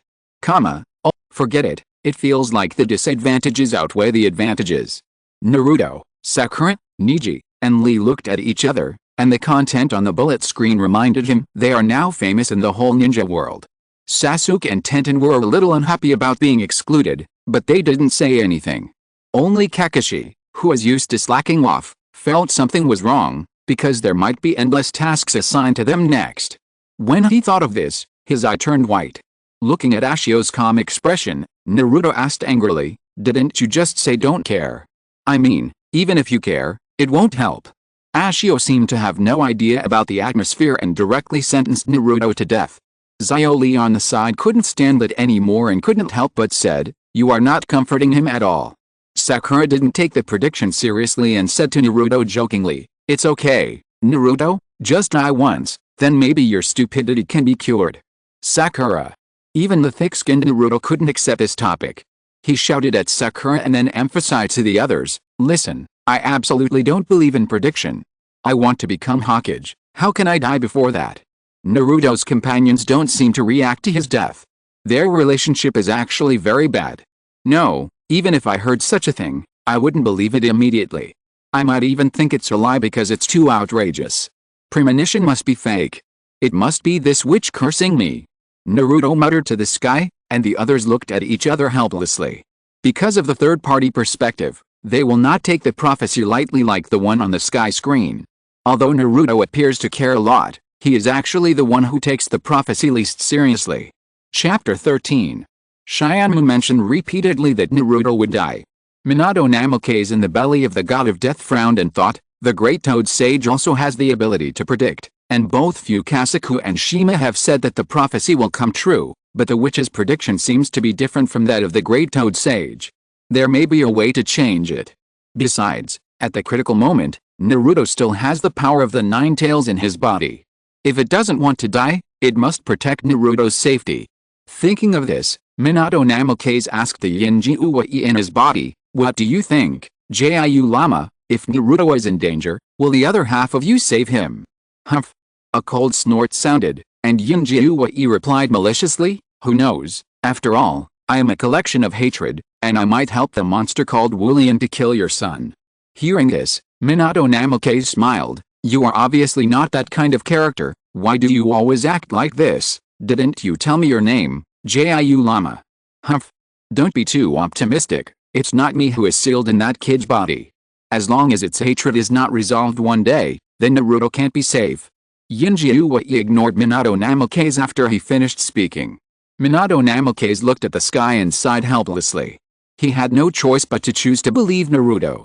The scene came to a canyon, with a large number of detonating tags on the mountain walls on both sides, and a ghost army stretching endlessly between the canyons. The detonating tags detonated, and the shattered rocks fell directly on the ghost army. Then Konoha's counterattack troops appeared on the mountain wall, looking at the ghost army that walked out of the canyon unscathed, and they looked helpless. Along with these images came Tsunade's voice-over. The Konoha ninjas ambushed and attacked the ghost army many times, but they were unable to annihilate them all at once. They ignored all attacks and headed straight for the sealed shrine. Sure enough, the only way to stop them was the sealing technique of the ghost country priestess Sachian. No way, Konoha's counterattack force is so lame. That's right, they just made some detonating tags and blew them up. Did that Hatake Kakashi also appear on the sky? Go down and stop those puppet armies. Don't give orders if you don't understand. Detonating tags are the most cost-effective means of attack in this kind of terrain. Going down to stop the enemy will exhaust your chakra in a few shots and wait for the enemy to harvest. When we fought against these ghost armies, we also tried our best to use the terrain advantage to delay their advance. Do you know how difficult it is to fight a group of endless enemies? Sachian stood upstairs, watching the guards below enthusiastically sign up to join her guard work, and a look of pity appeared on her face. It's really outrageous. Niji returned to the room angrily. Seeing this, Xiaoli, who was preparing his luggage, hurriedly asked, "How long are you going to delay?" Ashiho said that he would bring guards to escort us, so let's wait until they are ready. Niji explained to his companions. Hearing this, Sakura was also a little speechless, at this time when every second counts. That is to say, although these guards are loyal and commendable, most of them are just ordinary people. At this time, it is more efficient to escort them as a ninja team. Hyuga Niji, as the captain, can you be a little tougher? Now we are facing a major event that threatens the ninja world. Don't follow the client's arrangements in everything. Unlike his tough attitude in battle, Niji is not good at rejecting others in daily communication. Tenten covered her mouth and chuckled to defend Niji. However, Niji was not grateful at all. Fortunately, his face was tense and he could not show much emotion. Tenten, there is no need to say such things. At this time, the door of the side room was suddenly opened, and Naruto, who had tied himself with steel plates in front and behind, stood in front of the three people triumphantly. Look! No matter how sharp the blade is, it can't penetrate me. Naruto, you are so useless to be shaken because of a prophecy of the Miko. Niji hugged his arms and said to Naruto. Being looked down upon by his companions, Naruto hurriedly explained, no. Everyone must be very worried when they heard that I am going to die, right? So I think this will make you feel at ease. Then he heard Sakura's ruthless speech, the world may be destroyed, who has time to worry about you? Xiaoli also stabbed, Naruto, now there is no time to care about your own life and death, it is time to protect important things. Frustrated by the attitudes of several people, but Naruto still planned to protect holding this pose, he knocked on the steel plate on his chest. I know, so I want to easily overturn the prophecy and save the world, use this. This is too disrespectful of the prediction of the Miko. For a moment, I couldn't tell whether Naruto was serious. It should be that the Captain Hyuga Niji thinks that as long as the mission can be completed, it doesn't matter if Naruto is sacrificed. I can see his character from his colorless eyes. Fuck. Those are his white eyes, of course there is no color. Ninji, who was named, still had no expression and disdain to refute anything. Naruto looked at him with some suspicion, as if he wanted to observe whether what was said in the barrage was true. Seeing this, Xiaoli said to Naruto, Naruto-kun, Niji is not that kind of person. Everyone must have believed in you and didn't take the prophecy seriously. Sakura hit Naruto's head and said unhappily, don't let your imagination run wild. In a situation like the one on the sky, it's impossible for a person to immediately believe that the prophecy is true. And you've made up your mind to change the future, haven't you? Although she said this, Sakura was still a little worried in her heart. In her eyes, Naruto is still just a fool. Even if he seems to have good strength in the future, can Naruto really change the prediction of the Miko? Prediction cannot be changed. Shien's voice came from outside the house. You. Naruto looked at Shien who pushed the door open and walked in, and then heard her say another so-called prophecy, there is a new prediction, you will be killed by cutting your neck. Neck. Naruto touched his neck in panic, rushed into the side room, and appeared in front of everyone again after arming himself. Then how about this? You just wait to die.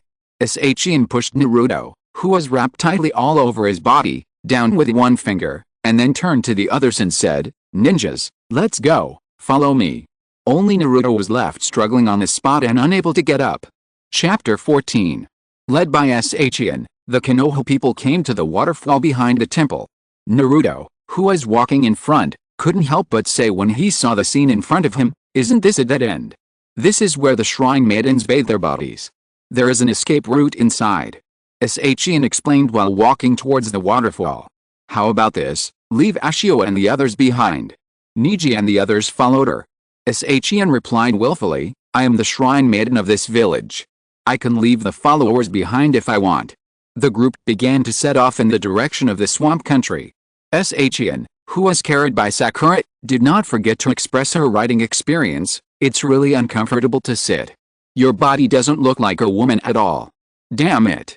Sakura's forehead was bulging with blue veins. If it wasn't for the mission requirement, she would have punched it directly. Damn it. Sakura shouted this sentence synchronously with the sky curtain. Seeing this, Naruto hurriedly sat up to avoid suffering an unexpected disaster. This Miko is so venomous, that's right. What's wrong with having flat breasts? You know how much fabric can be saved by having flat breasts? No, fabric doesn't matter. Girls are more attractive if they are plump. I think cute boys are acceptable. What are you guys discussing? No one cares about your sexual fetishes, okay? Naruto felt that his chance had come, so he confidently gave Sakura a thumbs up. Don't listen to those people's nonsense, Sakura, even flat girls are cute. For example, that, save fabric. Then Sakura punched Naruto. Why should I discuss this topic with you? Shut up. Idiot, who is it? An arrow suddenly shot from the front and stopped several people. Everyone looked at it and found that it was Ashio. Shin looked at Ashiho with an impatient expression. What do you want to do? Ashiho came over calmly and said to Shin, my duty is to never leave Shin-sama. You're just getting in the way, go back to the village. Shin and Ashiho started arguing, but in the end Ashiho won slightly and was able to follow the Konoha team to the shrine. Of course, because they couldn't compare with the ninja's speed, the Konoha team had to stop from time to time to let Ashiho keep up with them. Although the starting point is good, it will delay the progress of the mission too much. When executing a mission, it is best not to let irrelevant people, especially ordinary people, intervene. Not only will it waste energy to protect them, but there may also be mistakes that lead to mission failure. It's a painful lesson. It feels like experienced ninjas have encountered the same situation. In the Temple of the Miko, Shin looked at Azuho with some worry. Seeing this, Azuho shook her head and said, don't worry, Lady Shin, I'm fine. Azuho didn't care about the comments on the barrage that he was a drag, because he knew why he had to move forward with the team. The technique he was practicing now was for that time, and everything was to protect the safety of the Miko. As night fell, the group stopped at the edge of a cliff. After observing the surroundings with his Byakugan and confirming that there were no traces of the enemy, Niji said to the people behind him, let's camp here. Isn't it an emergency? Naruto was very confused about Niji's arrangement, so Xioli explained, if it's just us, we can run for a few days in a row, but the two of them have reached their limit. Sakura continued the topic. Hearing the conversation between the few people, Shin immediately retorted stubbornly, I'm fine. But Ashiho was quite sober and reminded Shin, Sir Shin, the sealing technique relies on physical strength. Please have a good rest tonight. I'm hungry, eat quickly. Shin, who failed to refute, turned her head away arrogantly. Naruto said with an unhappy face, you are putting on airs and being willful again. Then Shin complained about the prepared food again. Niji had to explain, if you light a bonfire, it is equivalent to telling the enemy your position.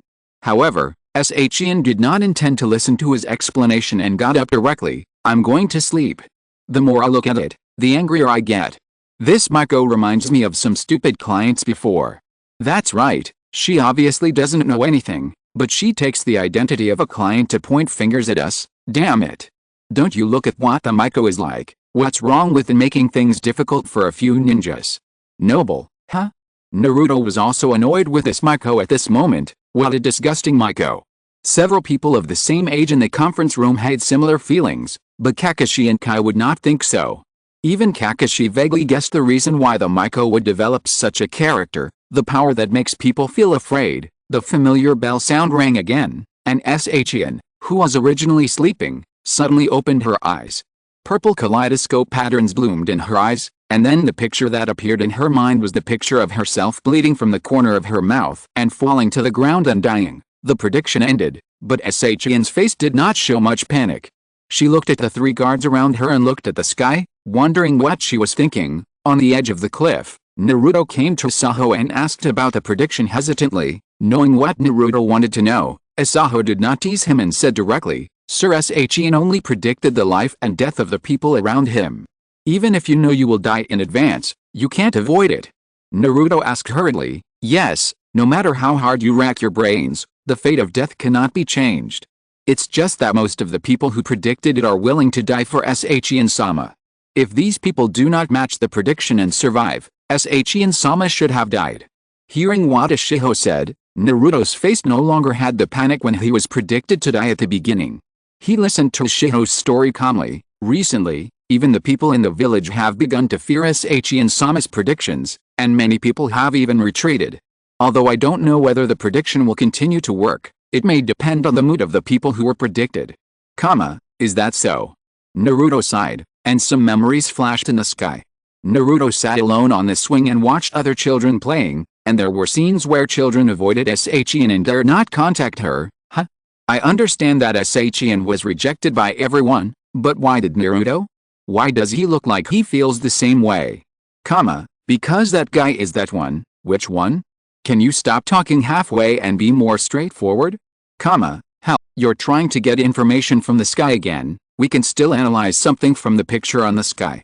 Since Naruto feels the same way about Shin's experience, it means that he also has a terrifying power. As for what it is, It depends on what the sky will show next. Hey, brother, you've done a good job in intelligence analysis. Are you interested in coming to our village? We'll give you preferential treatment. If you're listening to this novel on a channel other than Fanfic World, it means they downloaded and uploaded it without effort. We cordially invite you to visit our channel, Mundo Fanfic Novelist. There you'll find the original version of this story, and you can explore many other novels of various genres. We're waiting for you to immerse yourself in a world of incredible novels. Chapter 15. Does that mean the Nine Tails? Naruto's expression was a little lonely. He still didn't know whether the rumor that he was the Nine Tails was true. Others in the conference room knew more or less about Naruto's experience, but they all had their own judgments and would not equate Naruto with the Nine Tails like others did. Kakashi, the only one who knew the inside story, patted Naruto on the back and comforted him. Cheer up, Naruto. Although I don't know when the third Hokage is going to announce it, I can tell you that you are definitely not the Nine Tails. You are Konoha's Uzumaki Naruto. He lowered his head to calm down his emotions, and Naruto quickly recovered and looked up at the sky. In the Hokage's office, the third Hokage smoked silently, thinking with a little guilt on his face. It shouldn't be hidden for much longer. Find a time to talk to Naruto, and Danzo, I can't let you do whatever you want. Thinking of the last, the third Hokage looked out the window with a sharp look. He has been a good man all his life, and he is ready to deal with some past mistakes in this turbulent situation. Namake's Minato also felt guilty, but he had prepared himself mentally when he sealed the Nine Tails, so he calmed down quickly. Kushina just felt sorry for Naruto. Shin looked at Naruto on the sky and murmured, "Are you the same as me?" By the way, did anyone understand what Ashio said? It's a bit confusing here. If someone breaks free from the prophecy, the Miko will die, which is understandable, but what does it mean that the prophecy depends on the mood of the person being predicted? So after the Miko's prediction is activated, one person will definitely die. This ability is too useless. What should we do now? The Miko predicted her own death, who else can die for her? She's very lonely, so she's like this. Is this so willful? Naruto sighed, and Ashiho agreed with his statement, just as you said. After confirming the reason why Shin was so willful, Naruto then cared about Ashiho beside him. But are you okay, Ashiho-san? If you were predicted to die, our family has received an unreturnable favor from Shin-sama's mother. If I can protect Shin-sama, I am very happy to give up my life. As long as my mood does not change, my fate will not change. Ashiho's answer was also expected, so Naruto did not say anything more. Naruto should be worried about himself here, isn't he? Hasn't he been predicted to die? Maybe he feels safe as long as the Miko dies, so he feels relieved. From the character he shows, he is not the kind of person who would think about such things. Anyway, let's just watch it first, so as not to be slapped in the face later. Lonely. Naruto now knows better than his future self how bad this feeling is. After all, he has just gotten out of this state not long ago. The night faded away, the sun rose again. Naruto stood up with his spirits up. Okay. Brother Ashiho, let's go. Turning around, he saw Shin standing behind him. Thinking of Ashiho's words, Naruto no longer rejected her too much. Her character is so stubborn because she is rejected by others. You should be a little gentler to her. Thinking inwardly, Naruto smiled and greeted Shin. Hey. Good morning. But Shin didn't look at him well. She turned her head away and ignored Naruto's gesture, and said to Ashiho, Ashiho, that's enough, go back to the village. Ashiho would of course not obey this order, so Shin deliberately said unpleasant words to ridicule him, but Naruto couldn't stand it. Your willfulness should have a limit. Do you know how Ashiho-san is protecting you? You predicted it, didn't you? Ashiho said to Shin with a normal expression, it's okay, please tell the truth. Knowing that it can't be concealed, Shin answered calmly, when my heartbeat quickens and I hear the bell, I can see the future. Then I saw your future last night. If you continue to follow me, you will die, Zuho. Did Shin see herself when she predicted it? How can you say that Zuho will die? Could it be that she predicted it again later, and then she thought that she was going to die anyway, so she just drove Zuho back to save her life? Shin knew the reason. She pursed her lips and looked at Zuho. After hesitating for a moment, she opened her mouth and said, Zuho. Lady Shin. Zuho interrupted Shin's words calmly, then bowed and said, Just as the me on the sky said, as long as I can protect Shin-sama, I don't mind even if I have to sacrifice myself, because sealing the monsters requires Shin-sama's power, and everything we do is worth it. Hearing this, Shin's eyes became a little dim. Yes. For this world. I must live.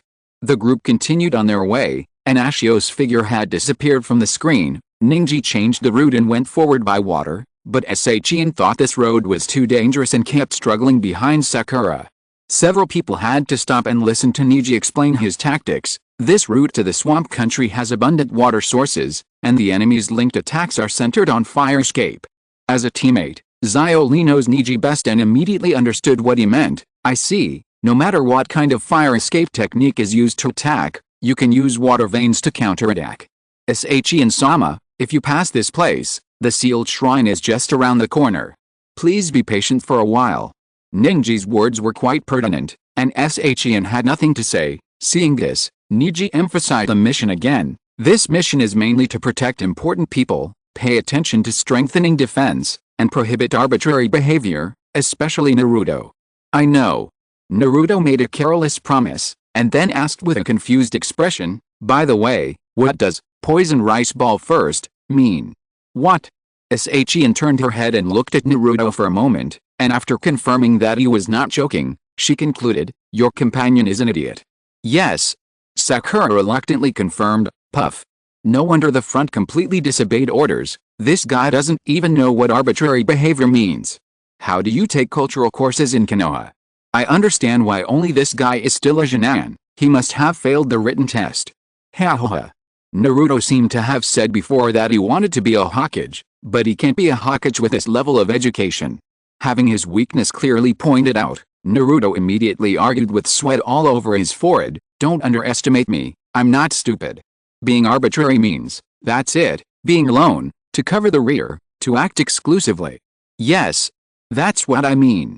Sasuke looked at Naruto with disdain, super idiot. Kakashi tilted his head and scratched his hair, Naruto, why don't you go back to the ninja school to make up for your cultural studies? Exclamation mark. No.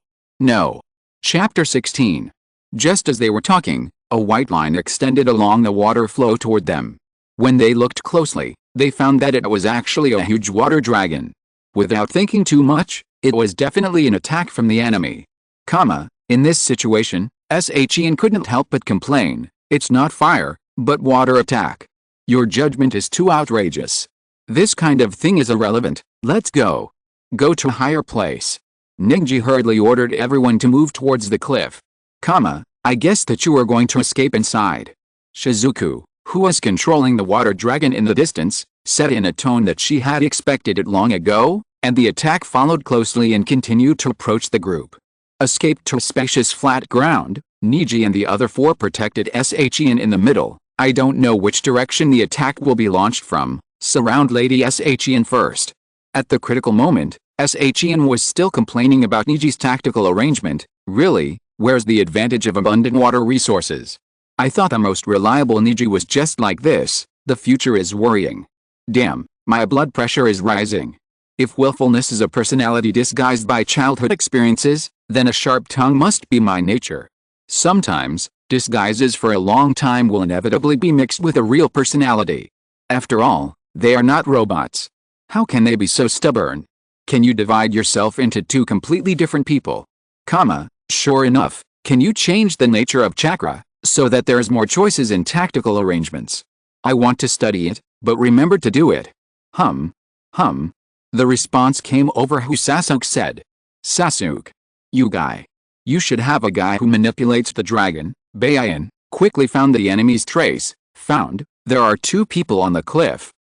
That guy seems to be the one who used fire chakra when attacking the land of demons. Niji calmly analyzed the enemy's intelligence. As a Jonin, it's normal to be able to use multiple attributes, but the chakra that seeps out of that guy's acupuncture points has no water chakra at all. Although I already knew it, I still want to say that the Byakugan is really convenient. You can find the enemy's traces from a long distance, and even distinguish the nature of the opponent's chakra. How much help can it have in the tactical arrangement before the enemy? That's why the people of the Hidden Cloud Village sent people to Konoha to snatch the Byakugan, although they didn't succeed. Don't talk nonsense, When did our hidden cloud village snatch the Byakugan? It was obviously the people of Konoha who went back on their word and killed us before we went there. You are the one who negotiated peace, and you even used the corpse of a Hyuga branch family to deceive us. When it comes to shamelessness, it's you, Kumagakure. Damn Kumagakure. You killed Hisashi and you still dare to say such things. What does this have to do with us? If you want to blame someone, just blame your third Hokage and the Hyuga clan leader. When Neji saw these comments, he was so angry that his eyes were all rolled up, and his face was bulging with veins. His murderous look scared several of his peers in the conference room. Kai pressed Neji's shoulder and said calmly, "Calm down, Neji, don't be affected by those remarks." Inside the Hyuga family, Hyuga Hayashi clenched his fists and tensed his body, but immediately lowered his head as if he had lost his temper. That guy is on the cliff opposite. Naruto noticed the direction of Neji's sight, greeted him, and prepared to rush over to get rid of the enemy. "No, don't leave here." Neji stopped Naruto the moment he made a move, but it was clear that Naruto was not the one who'd obey orders. "Why? Those guys are the ones controlling the dragon. I want to go." After Naruto finished speaking, he rushed out without looking back, completely ignoring Neji's voice to stop him. Seeing this, Lee on the side hurriedly said to Neji, "You can't let Naruto go alone, I'll go with you." Looking at the two people who ran away in an instant, Neji said helplessly, "Lee. These two guys. Naruto, this guy, really can't even he didn't listen to a word. I guess Neji is also desperate. Actually, dividing the troops here to stop the enemy is also a tactic. It can't be said that Naruto did it completely wrong. The key is a tactical problem. It's Naruto who doesn't listen to orders at all. Lee is still smart. He also acted on his own, but he said that he has to clean up after Naruto. It feels like it will be a headache to be his team leader." Kakashi, who had not been in contact with the team for a long time, didn't feel this way, but after seeing Naruto's performance on the sky screen, he nodded in agreement with this barrage. But now we can only rely on the two of them. Sakura knows the styles of the few people very well, and naturally accepted it, as Saiyan showed a somewhat distrustful expression, the one with thick eyebrows and the idiot. 2 people have passed. Not far away, Setsuna and Kusa of the 4 looked at the remaining 3 and said with ease, "Well, it will be easier for us to act this way. They are coming." Yashaayasu and Shizuku, who had lured the snake out of its hole, looked at Naruto and Lee who were rushing over, and said with an attitude that they didn't care at all, "It seems so. You go to deal with the one who uses taijutsu, and I'll deal with the orange-haired guy who uses shadow clone. Got it? Wouldn't it be better if I kill them all together?" Yashaayasu suggested, but he didn't go against Shizuku's arrangement, and flew out to meet Lee. The villains honestly accept the tactical arrangements, and the decent ones don't listen to orders at all and do their own thing. Please, this is a mission related to whether the ninja world will be destroyed. Naruto, can you be more reliable? What are the decent and villain ninjas? They are just tools to complete the mission. Do you really think those people from Konoha are the saviors? Why are the people above so angry? Let's not talk about the tools. The group of Huinquan wants to conquer the world. As a normal person, everyone will stand on Naruto's side to stop them. Aren't the requirements for being a ninja so low now? It's the most basic common sense to obey orders. Is this kind of thing worth discussing? Chapter 17. Naruto rushed to the enemy, dodged a heavy blow and smashed a huge rock under the enemy's feet. You bastard. Although he did not hit the enemy, he accidentally allowed the enemy to release the water dragon technique. Naruto. Lee followed closely behind Naruto, and suddenly the ground under his feet rose up, and a rock wall blocked him. What's going on? Your opponent is me. Yute appeared on the rock wall. He looked at Lee with interest and said, "How hard can your fist withstand?" The battle was about to break out, and Neji called Saiyan at this time. "Lady Saiyan. What's the matter?" Neji stretched out his hand and gently touched Saiyan's forehead, making her fall asleep. "Please take a nap." Neji took Saiyan's body and said softly, then looked at Sakura. "Leaving the valley while Naruto and Rock Lee are covering us is a very dangerous task. Please." "Yes. Neji is a good guy. I originally thought he had no leadership skills and couldn't even command several subordinates. Now it seems that at least he can adapt to the situation well. Isn't this the response of an ordinary jonin? Ordinary jonin. This tone is too high. Do you think it's easy to become a jonin? The key point is Neji's age. At this age, he has become a jonin. Is it so difficult to admit that he is powerful? It's because of the Byakugan, otherwise you would think. So it's a boring bloodline enemy. The one above is from the Hidden Mist Village. Shizuku made another strange move. A drop of water fell along his toes when he raised his foot. Then he stepped heavily on the ground, and a water blade instantly shot out along the ground, water style, water cut. Naruto dodged the opponent's attack with a flash, and then rushed towards the direction of the forest. Shizuku followed closely behind, stepping on the water like skating, and walking on the rugged forest as if it were flat ground. Kid, are you going to use the rocks and trees in the forest as a shield? You are so naive, so good. Shizuku stepped heavily on the ground again, and two water blades easily cut a huge rock. Seeing this, Naruto jumped up and stepped on the branch to move towards a higher place, but the enemy's attack was obviously not so easy to deal with. Is that so? You think you'll be safe if you escape to the top? I like your idea. Shizuku kept talking to try to distract Naruto, and at the same time, the water blade shot upwards cut the branch Naruto was standing on in half. Damn. Multiple shadow clones. Naruto turned around in midair and created a large number of shadow clones to rush towards the enemy. However, the enemy had already responded to this. A water ball was seen floating above Shizuku's head. Under her control, dense water whips were shot out from the water ball in all directions, water style, water dragon whip. In an instant, most of Naruto's shadow clones were destroyed.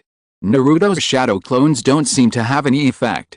They were wiped out by the enemy as soon as they appeared, just like before and now. That's not how you use shadow clones.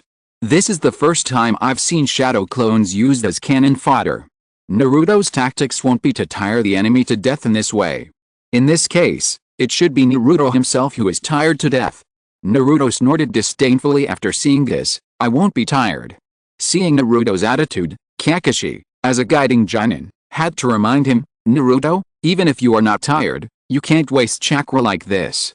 Reasonable arrangement of chakra is a basic skill that an excellent ninja needs to master. I will arrange training for you after the end of this sky curtain. Really? Great. Naruto jumped up excitedly without thinking that being arranged to train was a hard job. Sasuke also raised his mouth in anticipation, and Sakura, who used to not care much about improving her strength, was in the same mood as the two of them. After all, she had made up her mind to work hard towards the future. After Xiaoli used his physical skills to force the enemy into the air, he used the Konoha Great Whirlwind to kick Yatte down from the air, but unfortunately he was blocked by the enemy's earth-style hardening technique. Seeing this, Xiaoli fell down in the air at high speed and hit Yatte's forehead with a heavy axe-style downward strike. That's it. Bang! Exclamation mark. A heavy muffled sound echoed in the air, and the huge rock under Yatte was split in half by the huge force. As a result, his forehead only showed a few slight scratches after enduring the heavy blow. This isn't a fight between kids, can't it be a little more showy? Yatte raised his eyes and taunted, then he grabbed Xiaoli with his rocky arm. Petrified. Xiaoli quickly retreated, but was still hit in the face by a punch and flew out. Do you really have the ability to fight? Yatte took advantage of the victory and launched a series of attacks on Xiaoli. Xiaoli immediately adjusted back to avoid the opponent's fist. What amazing strength and power, but I will never admit defeat. Untying the bandages on both arms, Xiaoli rushed straight towards the enemy, Balianhu. Leaning down to avoid the enemy's straight punch, Xiaoli came in front of Yatte, supported himself with one hand and kicked him into the air, then used a shadow dance leaf to go behind Yatte and tightly wrapped him with bandages, then hung upside down and fell from the air at high speed. However, after taking this combo, Yatte stood up again as if nothing had happened. How boring. There really is a guy like you who doesn't know any ninjutsu. Yatte said as the rocks on his body continued to grow and wrap around him, making his body bigger and bigger. After the smoke and dust cleared, he was seen mocking Xiaoli in a yin and yang tone. You don't think you can defeat me with just that poor taijutsu? I say, this guy is sick. He can only perform those ninjutsu by injecting chakra outside his body. How dare he mock Xiaoli? Before, he was shouting brother, brother as soon as the chakra ran out. It feels like just like a child who has not grown up. How childish, only pursuing gorgeous ninjutsu. Taijutsu is a very important part of a ninja's overall strength. Have you ever seen a Jinan kick 4 to death and seriously injure 3 elite Jonins with Taijutsu? I've seen it, the one in front. Please tell me your story. Guy gave Lee a thumbs up with tears in his eyes. That's right, Lee. Even if you can only use Taijutsu, you can still become a great ninja. Youth will never let down those who trust it. Yes. Teacher Kai. Lee was excited and raised his fist while crying.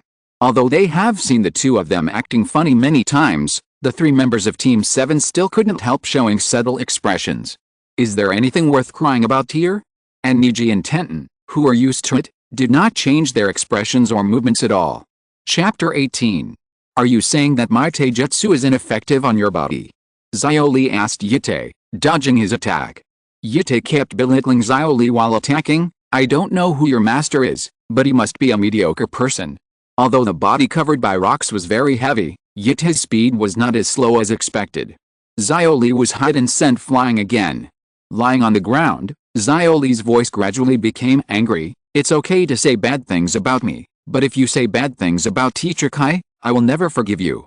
Curling up to avoid the attack, Xiaoli stepped on Yite's face and came behind him. Then he made up his mind and said to himself, Teacher Kai, in order to implement your own ninja way, please allow me to use that trick. The third life gate, open. Xiaoli's skin began to turn red, and he spun and landed heavily, his body directly cutting through the air. Next, the fourth injury gate, open. The body turned into an afterimage, and Xiaoli punched Yite's chest heavily. What's going on? The rock armor on Yite's body was shattered by Xiaoli's fist, but Xiaoli's attack was obviously not over yet. This is just the beginning. Fifth Domain, open. Xiaoli jumped high, and his right hand was wrapped with chakra. He punched Yite and smashed the ground under his feet into pieces. Okay. Shianmu, please release more information about Konoha. Does anyone know what this move is? Rock Lee's current physical skills are at the level of a Jonin. Please, do you want to get this level of information for free on Shianmu? Each village must be hiding it, I know this, but I can't tell you. What the hell are you talking about? Although I don't know the specific principles of the move, at least I know Rock Lee's physical skills level, so that when I meet him in a mission in the future, I won't be fooled by his harmless appearance. This is the value of Shianmu. Thank Konoha? Ha. This is a mockery. Why should I thank Konoha? Konoha is almost mad. Ninji didn't care about the barrage of information leaks. This is a problem that the top leaders need to consider. He is more concerned about the physical skills used by Rock Lee on Shianmu. That was the 8 gates that Teacher Kai taught us before. That Lee actually used it so skillfully. Thinking of this, Niji turned his head and looked at Lee. Lee happened to look at Niji at this time and said seriously, Niji, that technique was originally prepared for you, to prove that my efforts can surpass your genius. It doesn't matter if it is exposed in advance now. In this year's Chunin exam, I will make you admit that even if I can only use physical skills, I will definitely become a great ninja. Although he was surprised by Lee's strength, Niji also had his own pride. He smiled coldly and said, then let me wait and see whether your steel fist can defeat my soft fist. The 3 people in Team 7 quietly watched the rising fighting spirit between Niji and Lee, each with their own thoughts. Sakura, it feels a bit like the relationship between Sasuke and Naruto. Sasuke, this thick-browed boy actually has this kind of strength. Naruto's eyes were flashing, and he was obviously moved by Lee's words. Kakashi looked at Lee in surprise and said in admiration, at the age of 15 or 16, you can open the 5th gate. If you are the same age, you are stronger than me and Kai, Lee. Kai touched his chin proudly, hehe. If you are surprised, it's too early, Kakashi. I'll let you see it after the Chunin exam begins. However, even if he showed his real ability, Yite still defended against Lee's attack. He showed his head from a rock where he was hiding, and said in a somewhat doubtful tone, it's really interesting that you suddenly became stronger, but I also have similar tricks. Yite appeared from the rock protection, tightened the muscles of his arm to force out the snake-like tentacles that had drilled into his body before, and then grabbed the tentacles with his other hand and squeezed them hard, squeezing out the body fluids in them and drinking them directly. Instantly, a chakra that was even more powerful than before erupted from Yite's body, forming a conspicuous purple light column straight into the sky. Ha. Full. Setsuna and Kyusu, who were chasing Shiin in the distance, looked back at the light column that was rising into the sky. Kyushu said in a very pessimistic tone. That idiot just drank the chakra directly. Even so, he had no intention of going back to stop it, but just urged Setsuna to speed up and chase the target. Wow. I didn't know there was such a use. I thought those tentacles were just a medium for injecting chakra. Isn't this interesting? Isn't the strengthening effect of this dark medical ninjutsu a bit exaggerated? After being attacked by Xiaoli, he looked like nothing happened, and he can even be strengthened again. Just from the appearance of that tentacle, we can tell that it's not a good thing. This technique must have flaws that we don't know about. In a secret base in the land of rice, Orochimaru looked at the sky with interest and licked his lips. Interesting way, but it's far inferior to the curse seal. After thinking about it, Orochimaru passed down an order and asked his men to look for Huinquan's traces. It worked, Yattei shouted loudly. He, who could only use earth escape ninjutsu, gained the ability to turn rocks into exploding lava on this basis. Xiaoli dodged the flying debris and looked at Yattei, who had grown 3 heads and 6 arms after being strengthened and whose legs had turned into a snake's tail. He said with a serious expression, the body has changed again. Take it. With powerful strength all over his body, Yattei excitedly launched an attack on Xiaoli. He pressed his hands to the ground, and several lava forces rushed towards Xiaoli from underground. Is this lava release? No, it just makes the rocks explode, like a combination of earth release and fire release. The increase in the power of the ninjutsu is not bad, but the more exaggerated thing is his physical changes. Even 6 hands and 3 heads have grown. I saw a similar person when I was on a mission in the north of the land of Earth. He also has the ability to change his body structure, but he has mental problems and keeps shouting that he wants to kill people. We quickly dealt with him. Huh? Could it be that Huinquan is hiding in the land of Earth? Orochimaru looked at these comments thoughtfully. He couldn't be talking about the experimental subjects in his northern base. Chapter 19. On the retreating team side, several shurikens formed by wind escape shot towards Shion, but were immediately intercepted by the sharp-eyed Neji. One of the attacks was kicked back by him, forcing out the attacker Setsuna, who was hiding behind the branches. In the direction parallel to Neji, Kyusu's figure was looming in the forest, and the only enemies he was chasing were these two. Neji. Sakura's voice was a little worried. At the critical moment, Neji didn't say much and directly ordered, go. After Sakura was far away, Neji immediately blocked the enemy. That's it, don't think about moving forward. You can freely control the chakra of wind escape. Attack from 5 directions. With his powerful eyesight, Neji analyzed the enemy's moves while blocking them. Bagwazihankation. The surging chakra gushed out from the acupuncture points all over the body, and under Neji's rapid rotation, it formed an airtight blue sphere that completely withstood the enemy's attack. Great. Another move I haven't seen before. Can you learn these moves after understanding the principles? If so, that would be great. Don't even think about it. This is the Hyuga family's unique skill.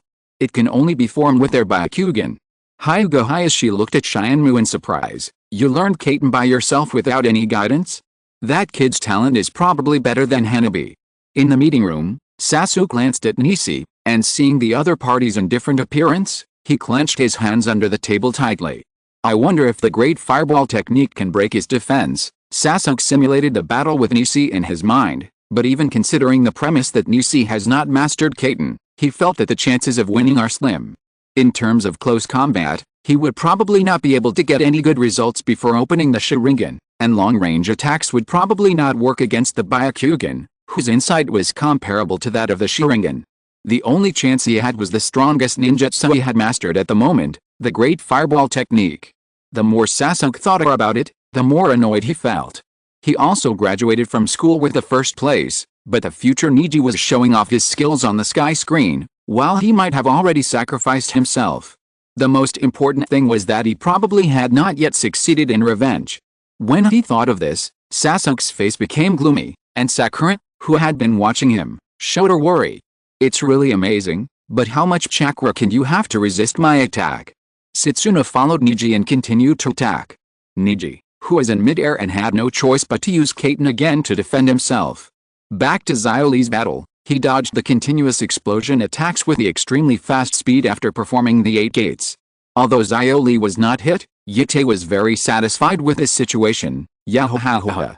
Running around everywhere, You are really flexible. Ha ha ha.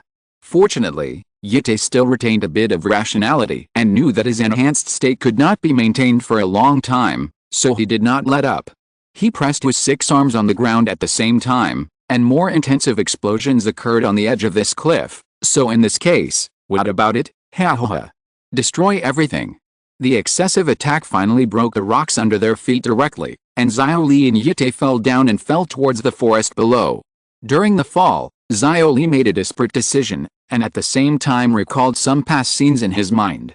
Leo, in this super critical moment, just eat this.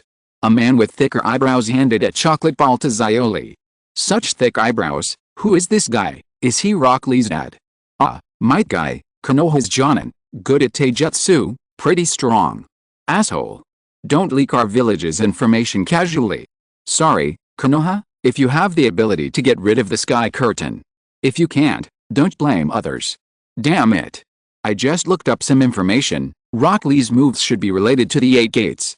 I heard that all the 8 gates after opening, you will gain extremely powerful strength. Oh, did they tell you how to open it? That's not the case. The information only says that the process of opening the 8 gates is very dangerous and can cause serious damage to the body if you are not careful. The principles of many techniques sound simple, but not everyone knows the tricks. Most secret techniques in the ninja world are like this. Don't even think about stealing other people's moves on the sky screen. What you gave Xiaoli was a chocolate with liquor filling.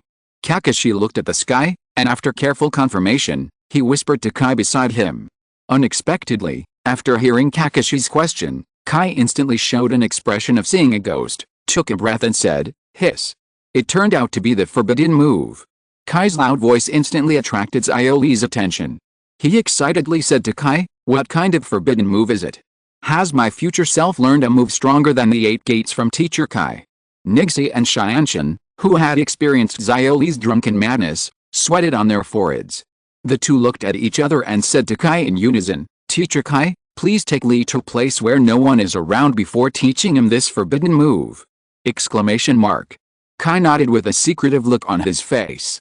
The strange behavior of several people made several people in Team 7 a little curious, but seeing that they had no intention of explaining, they did not ask the bottom of the matter. Is it a new medicine? Xiaoli asked while looking at the chocolate ball in his hand, but Kai looked a little strange. To be precise, it's a chocolate ball, no, a super chocolate ball. I'm so happy. The teacher is always so serious about my affairs. I really hope that the super crisis will appear soon. Although he didn't understand the relationship between the chocolate ball and the super crisis, Xiaoli, who trusted Kai unconditionally, was very excited. Seeing this, Kai's expression became even more strange. He quickly emphasized, no. This can only be used in the case of a super ultimate crisis. Teacher Kai, the memory ended. Xiaoli silently recited the teacher's name and ate the special chocolate ball. Then his face turned red instantly, and he murmured incoherently, this. What is this? It's a bit like the previous medicine, but the taste seems so hot. Looking at Xiaoli who seemed to be drunk, Yite asked casually, did you eat something just now? While saying this, he launched an attack on him, but Xiaoli suddenly made some unpredictable movements to avoid the attack, and then stepped on a rock plate and hit Yite, and a violent explosion fell directly on him. Relying on the extended bandage to wrap around Yite, Xiaoli pulled himself towards the other party. After breaking the rock armor behind him, the whole person rotated at high speed like a drill, and the attack fell directly on Yite's back. Lilanho Super Acrylic version. Exclamation mark. Yite was hit high in the air by the strong impact, and purple chakra burst out from the cracks in the rock armor. Perhaps it was backlashed. Yite screamed and the whole person exploded directly. Chapter 20. Hey. How did they get defeated so suddenly? What kind of secret medicine is that? It actually has this kind of strengthening effect. No. Look at the sign, it should be chocolate with liquor filling. I just bought it yesterday. What nonsense is the person above talking about? Eating chocolate can make you stronger temporarily. Are you trying to say that this is also your Konoha's secret technique? Look at the packaging, it seems to be chocolate. This store is a chain store. I have also bought the same one in Konokuni. Outrageous. Konoha's chocolate is made of secret medicine, and there is no restriction and it can be bought everywhere. Stop talking. I'm already going out to buy it. Why does this villain named Yute feel like he was killed by his own? Chakra exploded and killed me. It's a bit like backlash. That dark medical ninjutsu has considerable side effects. So I emphasized it again and again before. I didn't lie to you, did I? In fact, if you think about it carefully, you will know that rashly accepting a large amount of chakra that does not belong to you is simply a way of strengthening your life. Kakashi said uncertainly, is it drunken boxing? But what's the power of it? Teacher Kakashi, is drunken boxing the physical technique performed by thick eyebrows on the sky? Can we learn it too? Naruto looked at Kakashi and Kai with expectation and asked, and Xiaoli, the person involved, forgot everything after getting drunk, so he looked at them with the same eyes. I don't know how to do it either. Kakashi scratched his head and replied. Kai also shook his head, sorry Naruto, this kind of physical technique requires a strong talent, and Lee will automatically master this physical technique as soon as he gets drunk, so I can't teach you anything. Doesn't that mean that as long as Xiaoli drinks before the battle, his combat power will increase out of thin air? This is too amazing. Sakura was amazed that someone actually had such a strange talent. But after listening to her speech, Cheyenne-shin shook her head quickly and showed an expression of disgrace. It's not like that, Sakura. Xiaoli can't distinguish between friend and foe after being drunk. This move can't be used casually. Nixie also followed and said, and some tasks require calm judgment, so it is absolutely not okay to be unconscious after being drunk. No wonder you said this move is a forbidden move. Kakashi's expression was a little gloating. It turned out that not only his own team, but other Jonin also had headaches. This made him feel balanced. Tisk. He's been killed. I thought he could hold on for a while longer. On Niji's side, after seeing the purple chakra in the sky, Kyuso immediately knew what happened. Niji was a little exhausted after blocking the enemy's attacks many times, and at the same time, he had some doubts in his heart. Did he use too much chakra? But why didn't he use the joint attack he was good at? Could it be? Suddenly, a flash of inspiration came to Niji, and he kicked an attack from Setsuna towards Kyuso. Unexpectedly, the spinning shuriken directly beheaded the opponent. After a closer look, it turned out to be just a lifelike puppet. After being beheaded, it actually spoke. Haha, did you find out? You are not the only ones who can control clones, Sakura. Realizing that something was wrong, Niji quickly quickened his pace and chased after Sakura. No way, I didn't see it wrong. What kind of puppetry is that? It can even deceive the Byakugan. Hyuga Niji is such a bad captain. He was deceived by the enemy for so long. He still has Byakugan. Don't gloat over the misfortune of the people above. If you were to go, you might be deceived from beginning to end. You might not even react after the Miko was killed. Niji, who is underestimated, prepared to strengthen his training in this area in the future. He must be able to distinguish the enemy's true body from various disguised avatars and clones at the first time. Naruto shuddered inexplicably, and he didn't know what would happen if he was also drawn to fight against Niji in this Chunin exam. Sakura, who took SHN ahead alone, did not notice the enemy's movements and secretly breathed a sigh of relief. However, just at this moment of relaxation, Kyuso suddenly appeared behind her and launched an attack, anesthesia. The snake-like tentacle bit Sakura's neck with lightning speed, and the poison began to spread visibly. Sakura had to put SHN on a thick branch, but the poison in her body was too late to be eliminated. The strong anesthesia instantly stopped her action. Well, although I want to say that this tentacle has many functions, since it can touch the opponent, wouldn't it be better to kill the person directly? Yes, why bother to anesthetize someone? Isn't the mission to kill the Miko? Sakura first touched her neck with goosebumps, then looked at the bullets saying that she should be killed, and the veins on her forehead bulged slightly. The screen switches to the battle on Naruto's side. Looking at the shadow clones that were wiped out all around, Shizuku raised the corner of her mouth and said with a smile, "It's useless to pretend to be killed." The continuously extending water whip forced Naruto's body and a shadow clone out, and then Shizuku took the opportunity to launch a new ninjutsu, water attack, Glory Heavy Rain. The water ball suspended above Shizuku's head turned into a huge water snake and pounced on the last two targets. Facing the enemy's attack, Naruto and his clones worked together to use his trump card move, Rasengan. Here it comes. I finally see the merits of Jiraiya's disciples. Why do you say that, Rasengan? This was created by the fourth Hokage, and is the signature ninjutsu of Jiraiya and the fourth Hokage. Oh, and the toad as well. Jiraiya nodded in agreement. The kid performed well. It seems I should go back to Konoha to guide his training. Naruto jumped up and down excitedly. Teacher Kakashi. Teacher Kakashi. That technique, Rasengan, is it the move I will master in the future?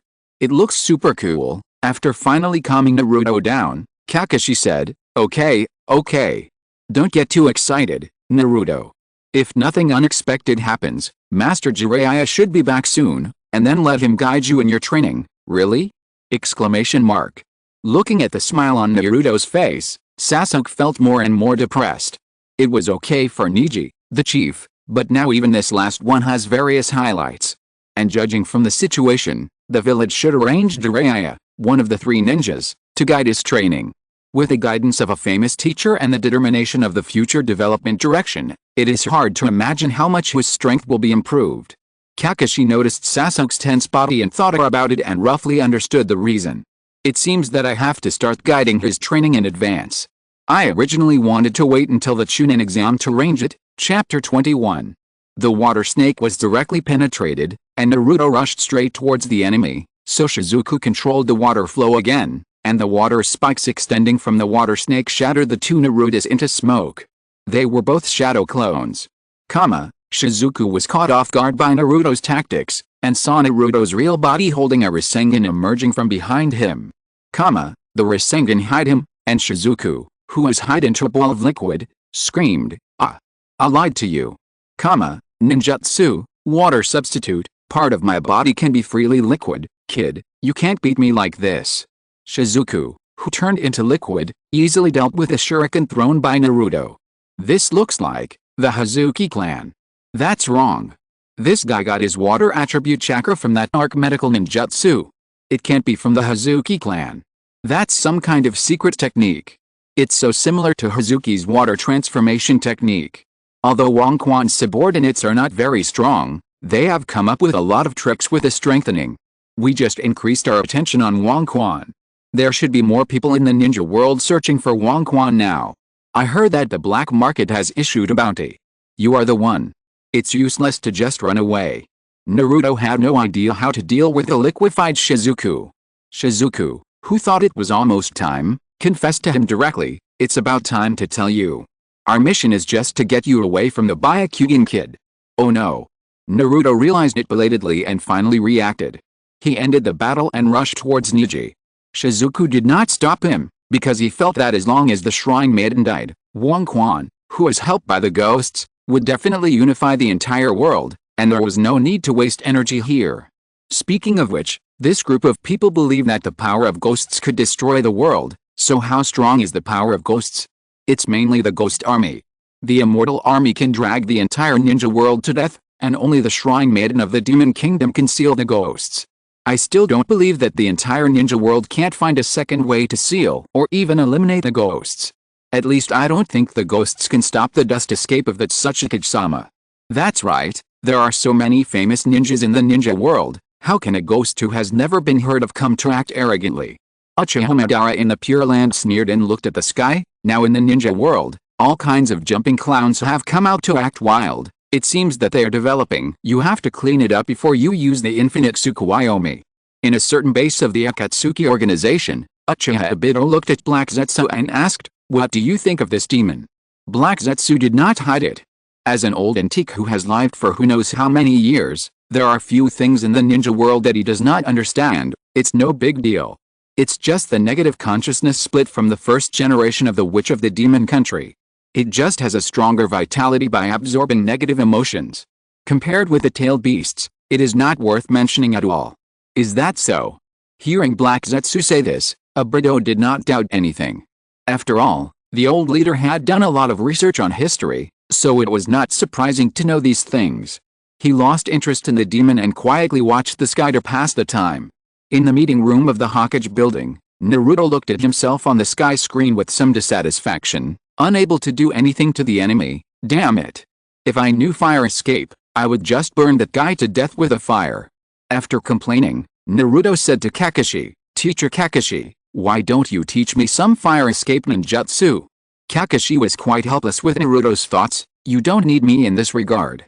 As far as I know, Master Jiraiya is very good at fire escape ninjutsu. Your training plan will be arranged by him in the future. You don't have to worry now. Oh. It seems that Jiraiya of the three ninjas is quite powerful. I wonder what kind of person he is.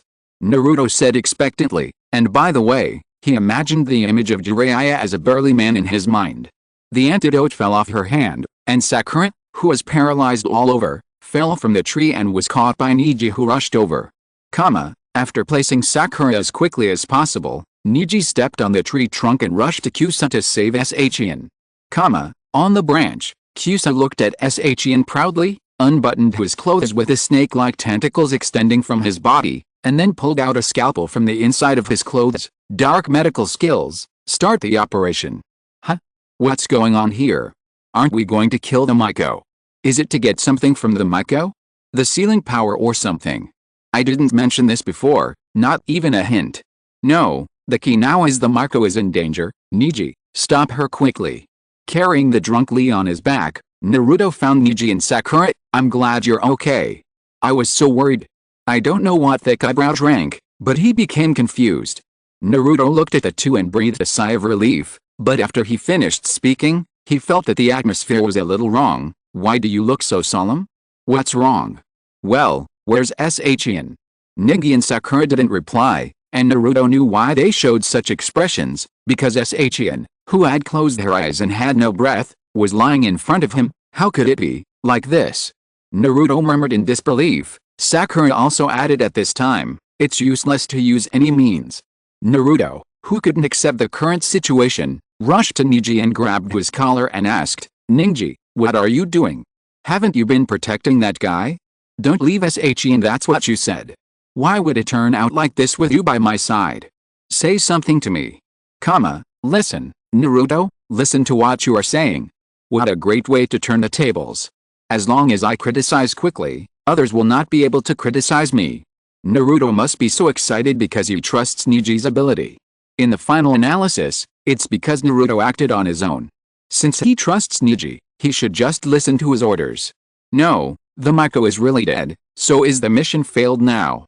Looking at Shin lying motionless on the ground on the sky curtain, Naruto was a little dumbfounded. Oh, this, no way. Then as if he remembered something, Naruto stood up suddenly and pointed at Nisi sitting opposite him and said loudly, Hey. Your name is Nisi, why didn't you protect the Miko? Sakura on the side couldn't stand it and directly knocked Naruto down on the table. Idiot, don't blame others casually. The failure of the mission is the responsibility of the entire team, and you don't reflect on your own problem of not following orders.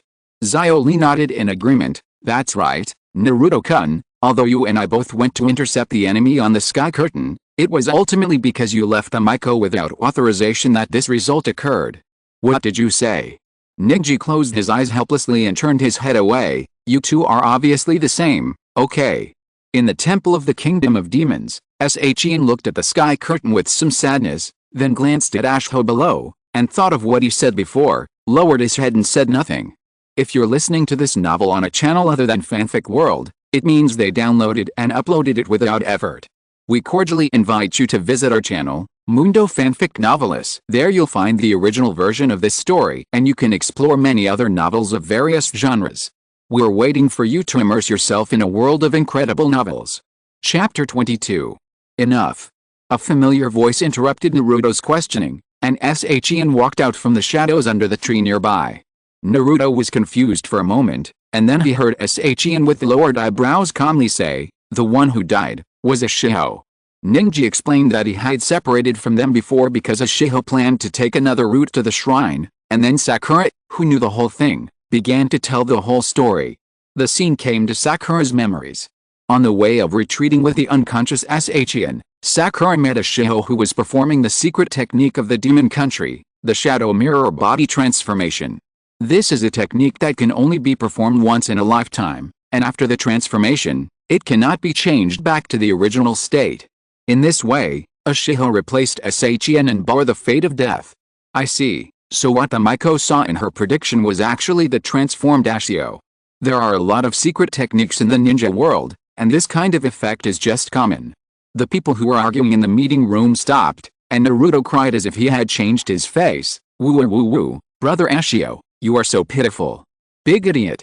Sasuke looked at Naruto speechlessly, and even felt that he was stupid for being upset with this guy just now. After explaining the cause and effect, Sakura was a little depressed. Naruto, who was both angry and sad, asked why he didn't let Ashio return to the village, and then Neji gave him a reason that he couldn't refute. In order to complete the mission, and this is a mission related to the destruction of the world, there is no need to ask which one should be prioritized. Walking to Ashio with a bitter face, Naruto said to him gently, Ashio brother, I will definitely mourn you well. Unexpectedly, Shin said some very ruthless words at this time. Ashio is a fool. There is no need to mourn for people who choose to die. Hearing this, Naruto glared at Shin's back, with a trembling voice, do you understand who he sacrificed his life for? Shut up. Shut up. Shut up. Shin interrupted Naruto loudly with an extremely excited mood, and then ran towards the depths of the forest without looking back. Stop right there. Naruto saw this and chased after him directly, wanting to ask directly. Why is she still saying this? Is she so unkind because she has been so high and mighty for so long? The person who spoke earlier should be young. Didn't you see the real emotion of the Miko? What does this have to do with age?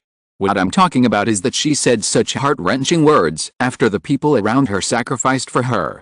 The identification is complete. Either she is young or she is a straight man, just like Naruto.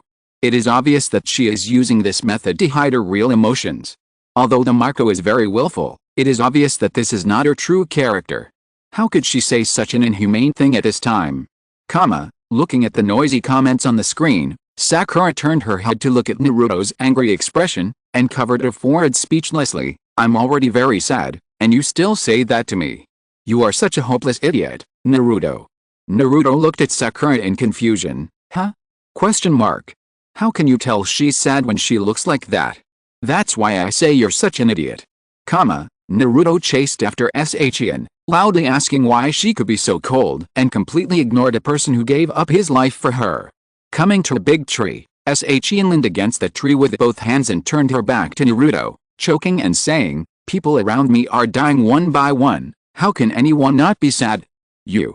Naruto was surprised by Shin's sudden emotional release, stopped questioning and felt her true emotions after removing her disguise, but crying is not allowed now, because it is a blasphemy to those who have sacrificed for me so far. Why? Precognition is the ability to protect the life of the witch. When the witch realizes that she is about to die, the witch's soul will leave the body and let the past self see the image of the moment of death. When she dies, she sees the figures of her followers. Those people heard the prophecy about death from the witch and thought that they could prevent the witch from dying by exchanging their lives for their own lives. This became the witch's precognition, sacrificing others so that they can survive. Shin talked about her ability and the truth that the people around her were constantly predicted to die. Knowing that Shin's coldness was just a disguise, Naruto's anger dissipated, although I don't quite understand, that is to say, death precognition is equivalent to is it a warning that the Miko is going to die? Me too, I don't really understand what she's saying here. It means that the prophecy that was originally used to predict one's own death will become a prediction of someone else's death if someone is willing to sacrifice for the Miko. That means Naruto, whose death was predicted, is also willing to die for Shin. He is willing to give up his life for a girl. That's great. Come on, Uzumaki Naruto is a ninja. Since he accepted the mission, what's so strange about sacrificing for it? Why mix other emotions into it? No. Protecting important people and voluntary sacrifice are two different things. Isn't it romantic that a boy decisively and bravely dies to protect a girl who has the same fate as him? I'm speechless. What's wrong with ninjas nowadays? Things that endanger the entire ninja world can also involve love. Can you be serious? What do you care about me? That's right, originally, Sakura was a little sad about the death of Ashio, but after seeing the arguments in the comments, she felt better. She nudged Naruto with her elbow and gossiped, Naruto, did you see that? Everyone thinks you and the Miko are a couple. Naruto, who realized it late, blushed and switched from the greenhead mode to the innocent mode. He stammered, Are you kidding me? I don't like that annoying Miko, although it was inappropriate. Kushina in the Pure Land still smiled like an auntie after seeing the comments, then looked carefully at Shin's face on the sky screen and nodded in agreement. Not bad, Not bad, she looks like a good girl. As for the future crown princess Hinata, she was not in a very good mood at this time.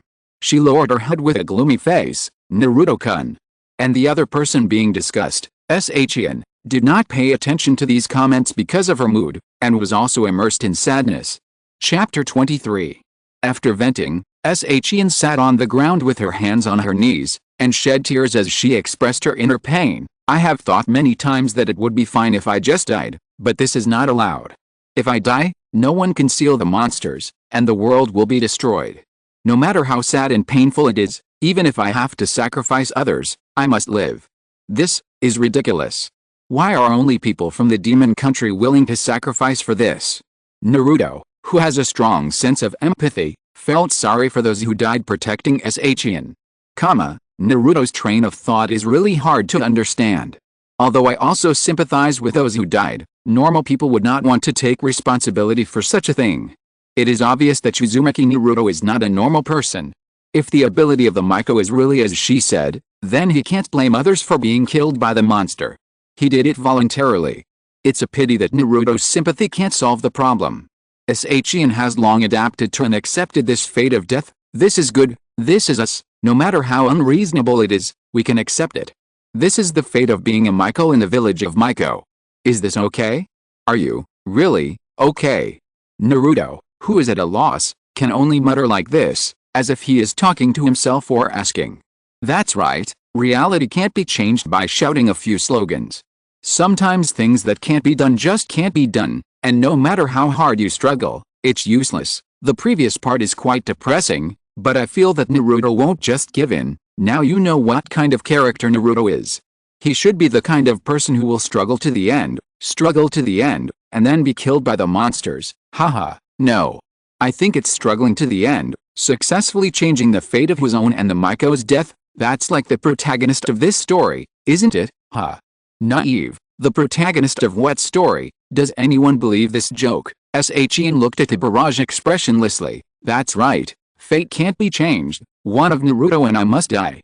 Naruto, whose future has been assumed many times, looked unusually serious. I won't let anyone decide the future or fate except myself. Ninji, who is extremely sensitive to the word fate, is probably the one who is most concerned about the subsequent development of Shinmu. Uzumaki Naruto, what are you going to do? Change your fate, even if this fate itself is caused by you. In the simple camp where Wang Quan is, the 4 people returned here to report that the Miko has been eliminated, but they were immediately scolded, and then after listening to Wang Quan's story, they realized that they had killed a fake. The 3 people who failed to settle the mission received the mission again and set off. So it's enough to just kill the Miko. Then why use dark medical ninjutsu before taking action? Just use a kunai and the person will be dead. It's really weird. It feels like they are advertising Wang Quan's dark medical ninjutsu. They will show it to people when they get the chance. That's just what you think. Besides, the people on the sky curtain don't know if they will be seen by the whole ninja world. Even if it is really advertising, what does Wang Quan want? Does he expect others to join them because of this? It's hard to say. There are all kinds of people in the ninja world. It's not surprising even if there are few mentally ill people. Forget it. After Shinmu exposed Wang Quan's plan, the 5 major countries have already sent people to track down his whereabouts. You will probably be able to visit him in the prison of the Grass Country, Ghost Lantern City soon. But poor Wang Quan was exposed. Wang Quan, who was running for his life, looked at these teasing comments and gnashed his teeth. Damn it. Speaking of advertising, the more I look at it, the more I think Konoha is suspected of this. Hasn't this hypothesis been discussed before? The possibility is too low. But judging from the content currently broadcast on the sky screen, although a lot of Konoha's information has been leaked, if you think about it carefully, most of it is not particularly important, and the authenticity remains to be confirmed. But it is obvious that Konoha is in the limelight. Even Uzumaki Naruto, who seems to have no ninja qualities, has many highlights, not to mention others. And what a coincidence, the few Konoha ninjas who appeared on the sky screen are all outstanding in appearance, like movie stars. After the story is over, these people will definitely become popular and will definitely bring great fame to Konoha and attract more tasks. Nonsense. Fantastic. Why don't you do something else with this technology? Is it worth it just to increase the amount of tasks? Too many words, skip it. Fuck. After Konoha buried Asho on the spot, Neji said to Naruto, Naruto, we are lying in ambush here to prevent the pursuers from coming. You have to take the responsibility to escort Lady Shin to the sealed shrine. Me. Naruto turned his head to look at Shin and accepted the arrangement naturally. However, Lee and Sakura in the team were a little worried, and they persuaded Neji to rearrange the escort. It seems that Asho's death has made them a little nervous about the witch's prophecy, and they can no longer joke and ignore the fact that Naruto was predicted to die like before. It seems that Sakura and the others are still worried about Naruto's safety. They acted so casually before that I thought their relationship was bad. Did you forget that at the beginning of Shenmue, these people were mourning for the dead Naruto? Yes. So what should we do? Isn't Naruto dead? Even if Naruto tried hard to avoid the prophecy of death, wouldn't it be Shin who died? No. Only one of the lovers can survive, and I have to die for you. I hate tragedy. Hey. What's going on? Why are there more and more love speeches? You can't have feelings with a client during the mission. Don't you read the ninja code? It should be the speech of the students of the ninja school. Shenmue wants to send a message as long as the chakra control level reaches a certain level. The new generation of ninjas are getting more and more useless. When we were young, we had to fight with our classmates in the same group before we could graduate. Is this, from Cure? Isn't it obvious? Which village's graduation exam is as crazy as theirs? The people in the conference room sat up a little straighter. It was finally coming to an end. Whether Naruto on the Sky Curtain could break the fate of death depended on his next performance. Chapter 24. Neji rejected Sakura and Lee's suggestions, and looked at Naruto seriously. No. That's why I have to go, Naruto. As if he failed his trust, Naruto smiled confidently and gave Neji a thumbs up. I understand. Infected by Naruto's emotions, everyone's worries were diluted a little, so they cheered him up. Naruto also responded to everyone's encouragement with full energy, and carried Shin to complete the last task. That's it. Neji and the others seemed to trust Naruto too much. It's okay that they didn't take the prophecy seriously before, but now they have the example of Asho in front of them. How can they be confident that Naruto will not be affected by the prophecy? This is a 100% prediction of death. This is trust between partners. I didn't expect it. Neji is the one who trusts Naruto the most. Did you notice the look in their eyes when they looked at each other? That feeling of unconditional trust in each other. You think too much? Why do I feel that Neji doesn't take Naruto's life seriously? As long as the mission can be completed, it's fine. Hey. Don't be confused by your companion's trust. It's not that you can do anything as long as your companions trust you. Think about the pressure of the person being trusted. If it was Naruto, there would probably be no pressure or anything like that. On the contrary, he should be more motivated as if he had been injected with chicken blood. After all, they graduated from the ninja school. Neji and his friends would naturally not blindly choose to trust others. Even Sakura, who is in the same team with Naruto, would still subconsciously think that he was just a slacker. However, since they chose to believe in Naruto in the future, it means that Naruto must have had some performance that moved them before, so they entrusted him with the most dangerous mission. Neji was quite curious about this opportunity that changed himself. What happened? Why do I think he can break the prophecy? Destiny is obviously unchangeable. Looking at the silly Naruto across the table, Neji was puzzled. Watching Naruto leave, Neji once again used his Byakugan to search for the enemy. In the previous conversation with Rock Lee, Neji concluded that the enemy had mastered a ninjutsu that replenished chakra outside the body, but this ninjutsu had unknown risks. Based on this analysis, Neji made a new battle plan. At the same time, the movement of the Ghost Core also changed. Tsunade learned from the intelligence transmitted from the front that the Ghost Core had all disappeared.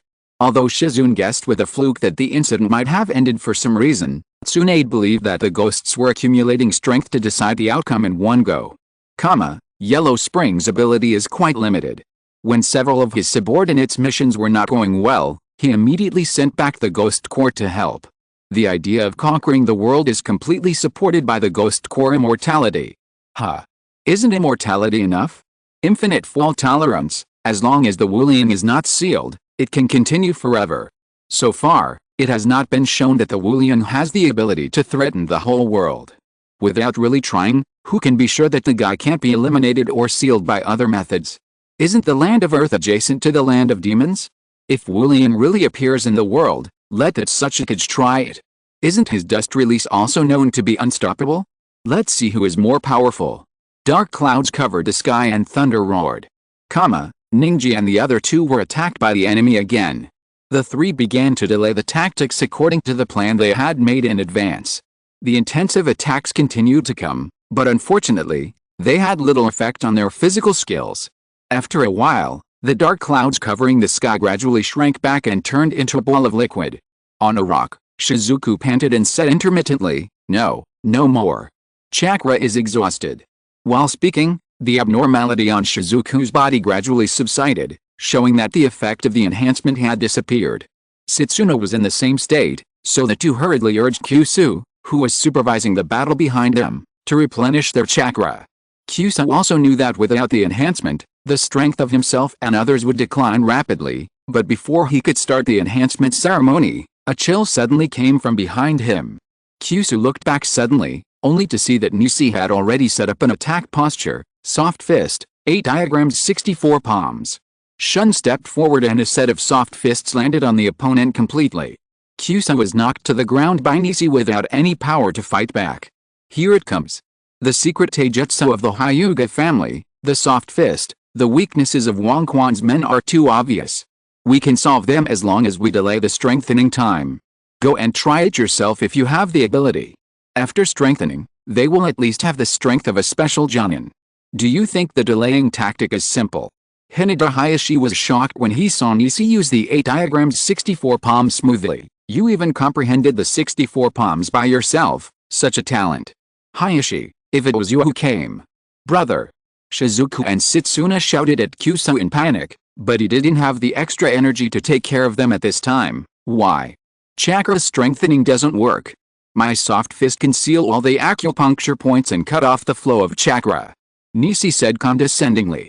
Kyusu, who was not as skilled as him, did not make any extra movements and died directly. Shizuku looked at the knockdown Kyusu helplessly, but soon he followed in his footsteps. Go to hell. Sakura's sharp shout, accompanied by a large crack on the ground, reached Shizuku's ears. On the other side, Setsuna was also hit hard by Xioli, and it took only a moment to kill the two, 1 soft fist, 2 steel fists. Isn't the power of Sakura's fist a bit too big? Isn't she a medical ninja?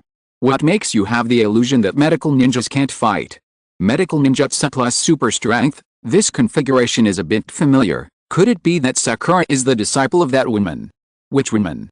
Can you well-informed Jonin and Chuan and stop keeping us in suspense?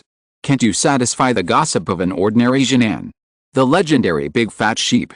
Speaking of it, Wang Quan's men are really weak. Once there is no chakra replenishment, they will be dealt with in a few moves. They had a clear understanding of themselves before. Sakura was very excited after learning from Kakashi that she might be Tsunade's disciple in the future. Shizune held Tenten and looked at Sakura on the sky screen curiously. Tsunade-sama, that child might be your new disciple in the future. Tsunade shook her wine glass and frowned, saying, the talent looks good, but let's talk about it later. I don't plan to go back yet. Chapter 25. The battle between Niji and the other two ended, and Naruto brought Saichi into the shrine where the body of the demon was sealed. We are here, Maiko-sama, that's the entrance. Naruto said to Saichi while looking at the square hole in front of him. Have you been here before? Saichi asked worriedly, and then heard Naruto's answer, no, I just think it looks like that place. Naruto, you must have relied on luck to complete the missions in the past. It's really a bit outrageous. You didn't even confirm the mission location, you just guessed it. Naruto was embarrassed after being repeatedly told that he was unreliable. Seeing this, Kakashi said helplessly, Naruto, the mission process should be standardized in the future. If you want to become a Hokage, you can't be so casual. The closer you get to the seal, the more Saichi is inside. The more panicked she became, she ignored Naruto's incoherent answer, frowned and turned her head. Perhaps Naruto noticed Saichi's emotions, and said comfortingly, come on, seal the monsters as soon as possible and cut off all the fate you mentioned. It's called fate if it won't change. Saichi continued her depressing argument, but Naruto didn't intend to listen to it. He carried her on his back and rushed towards the sealed shrine. Don't joke. I can change it easily. As the two began to act, the mounds scattered outside the sealed shrine broke apart. Hearing the noise, Naruto quickly turned around and looked at the mound, asking vigilantly, "What is that?" "Terracotta warriors." Shin, who knew the abilities of the monsters, exclaimed, but Naruto was often not familiar with these specialized terms. "That's a warrior, saddle. Terracotta warriors. It looks like a couple bickering." From this point of view, Naruto is quite good at it. This is the last relaxing moment before the decisive battle, and Naruto, as expected, wants to break the fate that one of the witches will die. I'm getting a little excited. If these guys can move, it means that guy is nearby. Shin guessed that the soul of the monster had arrived nearby, and Naruto jumped up in time to avoid the attack of the terracotta warriors. "What should we do?" Shin asked, and Naruto suddenly made up his mind. "Just rush over. It's going to speed up, you better hold on tight." Naruto carried Shin on his back and stepped on a terracotta warrior, knocked it down and jumped off the ground, but his action was too violent and Shin fell off accidentally. There was a cliff behind him, and Shin fell down. There was no panic, no fear. Shin's heart was filled with the idea of relief. Although there was also the idea of whether she could be saved again, she was more concerned that as long as she died, the people in the village and Naruto, who had predicted his death, would be temporarily safe. A pair of arms stretched out to hug Shin, who closed her eyes and waited for death, and Naruto protected her and fell into the pool at the bottom of the cliff. Well done. A pretty standard hero saving a beautiful woman. It can be used as a textbook. Shin is struggling now. On one hand, she is thinking about sealing the monster and completing her mission, and on the other hand, she is constantly thinking about using her own death to keep others safe. I'm looking forward to what's going to happen next. Naruto will definitely succeed, right? It's ridiculous. What's there to look forward to for a kid who can only talk big? Shin stared at the sky. Is fate really unchangeable? Uzumaki Naruto, although she is not as old as the one on the sky, Shin has already prepared for her future, and her heart has gradually become quieter as she grows older. At this time, watching Naruto's words and deeds, Shin's originally closed heart gradually became hot. No one knows Shin's mental journey. Everyone is now discussing Naruto's hero saving a beautiful woman. Well done, Naruto. Sakura patted Naruto's back excitedly. Little girls have no resistance to such scenes. Naruto, who was still in the innocent mode, touched the back of his head and said embarrassedly, No. Huh? Boring. Sasuke had no interest in this kind of discussion. Young boys were more interested in all kinds of cool moves and powers. Naruto held Shin in a princess hug, walked ashore and placed her under a tree on the shore, then turned his back to face the pool, stretched his arms behind his back and gasped, "It hurts, my back was hit again." "Don't save me, then you don't have to die, at least before the monsters destroy the world." Shin, who was a little disappointed, said to Naruto. Maybe." Naruto chuckled, untied the forward protector, scratched his head with both hands, and then shook his head to dry his hair. Under the moon, the boy with wet hair showed Shin his handsomeness that had never been discovered by others, making the girl turn her head away with a slightly flustered blush. "But I won't die, absolutely." Putting on the forward protector again, Naruto turned his head and looked at Shin seriously, saying firmly, "I originally wanted to talk about the topic of monsters here, but I was attracted by the sudden beauty." Naruto is planning to use his hidden beauty to inspire Shin's will to survive and then destroy the monsters with fearless determination and powerful strength to break the prophecy. The above is a bit incoherent. Don't fall into Konoha's beauty trap. Is it necessary to be so surprised? Naruto looks okay. Are you blindfolded to see him? It's probably because of his usual performance. Although he looks okay, he's too careless and silly, which completely overshadows his appearance. In the Ino Shikajo team, Ino looked at the sky in disbelief. Hiss. Impossible. That Naruto is so good looking. In the meeting room, Sakura looked at Naruto, then at Sasuke, and stammered, Okay, but still far behind Sasuke." Hinata blushed a little and said the fixed line, "Naruto-kun." Jiraiya nodded, and said with confidence and shamelessness, "This boy is half as handsome as I was when I was young." In the Pure Land, Kushina punched excitedly. "He has grown into a handsome boy. Come on, Naruto, Mom believes you can succeed. Namake's Minato smiled gently. That's great, Naruto. Shion, who had never experienced love, also had a blush on her fair face, and watched the development of the story with anticipation in her eyes. What a great look. I haven't seen such a determined look in a long time. It's great to have a young man full of vigor. That's right, unlike me, the faces of the people around me are like glue, and I can't see any expression at all, or they have dead fish eyes. Most men have been infected by the stuff. I'd like to mention Kakashi here. This guy's dead fish eyes seem to be deader recently. The same is true for Daru. Not only are his eyes dead, but he keeps saying that he's boring. I feel that all my energy is drained after staying with him for a long time. Kakashi and Daru, who were suddenly called out, scratched their cheeks at the same time in the face of the onlookers around them. End of this chapter. Thank you very much for reaching the end. Don't forget to like. Looking for more exclusive content and immediate access? Subscribe to our Patreon. Remember, every like, subscription, or donation encourages us to continue. Thanks to everyone. See you in the next video.